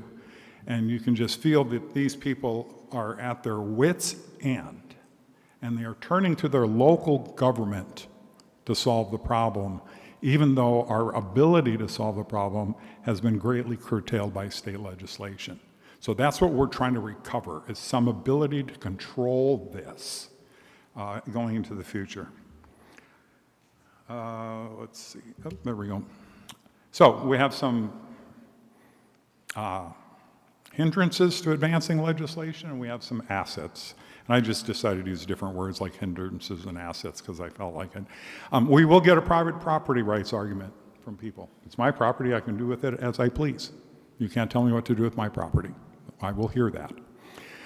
There is a legislative attitude that is prevailing that says this is another way for people to make money. It's free market. We have to maintain a business-friendly atmosphere. And so people, and again, it goes into the first point, the private property rights. And then there's just generally some legislators that just don't like cities and towns. Doesn't matter what you did or where you're from, they just don't like us. I worked at the League for 10 years. I really know this feeling, and 91 cities and towns have all had a turn at being on the list. I'll guarantee you that. So, we also have some assets. There are multiple cities that want to do something about this, and the force of the League is behind us as well. I'm just going to ballpark, there's probably 9 or 10 cities that are hugely affected by this, and some of them are represented by very high-ranking members of the majority party in both chambers. In fact, both majority leaders are from Lake Havasu, which is one of our allies in this fight. And as you all know, we have a really active and vocal citizenry that wants their neighborhoods back. The current system that we've employed, even though we've run up, and we're going to do a little bit more enhancement of the ordinance, it looks like, we've run up to the limits of the law, state law. The citizens say more. So what we'd really like to do is have a really active citizen involvement in this campaign. It's just not Dale and Marcy and our contract lobbyist and the other members of the short-term rental team. I want the citizens of Scottsdale to tell their legislators, we've had enough. We need to get our neighborhoods back. So we want to have an active campaign. This next slide is the front picture of our government relations page, the legislative section. I'm not saying that only these 3 legislators are the people to talk to. It just happens that it was numerical. This is District 3. So if you go to our website and our page and look at the government relations section, you'll see all our legislators, their contact information. You can email them. You can eventually call them. I'm again having the hope and the expectation that our citizens can help drive this bus and that we can get to a place where we have more control and authority and restore neighborhoods back to the people that live there. And with that, I'd be happy to take any questions. Sure. Councilmember Durham. Thank you, Mayor. Of the 3 that you've listed on the screen, I think Senator Kavanaugh has generally been helpful to us. What's the position of the other 2, Culloden and Chaplet? Mayor, council members, and Councilman Durham, as I recall, Mr. Chaplik, you know what, I don't want to misspeak. I don't have Mr. Chaplik's vote on the last measure, and there weren't measures in this last session that would apply to this situation, and it is Mr. Culloden's first year. Okay, but Mr. Kavanaugh voted against the original 1350. Did you say that was 1350 was the original? From the year of 2016. He voted against it, I believe. Okay. There were multiple votes on the bill. He was the only Republican that always voted against it. Mm-hmm. And the other one was 1168. That's the and that was from 2 years ago. Yeah. Yeah. All right. Thank you. Mm-hmm. Well, I think it's well defined that as your approach is moving forward, I think it's obvious that if the legislature does nothing to support the city or enter bills that would deter the problem, that they're actually not helping us. And that's why the entire league is 100% in support of this. I go to basically we are vested, municipalities are vested with all zoning criteria, including distancing, density, and specifically where the state statutes say that a municipality has about 20 different roles. They can separate commercial from residential. They can, they're authorized to tell or designate historic areas within their municipality. They're certainly able to find or identify nuisance uses and separate those. So those are all already posted, and they go through a process, which is our local process. Planning Commission is vested and so forth before it comes to a town or municipality. Now, to have an exception for one type of use is, in my opinion, pretty absurd.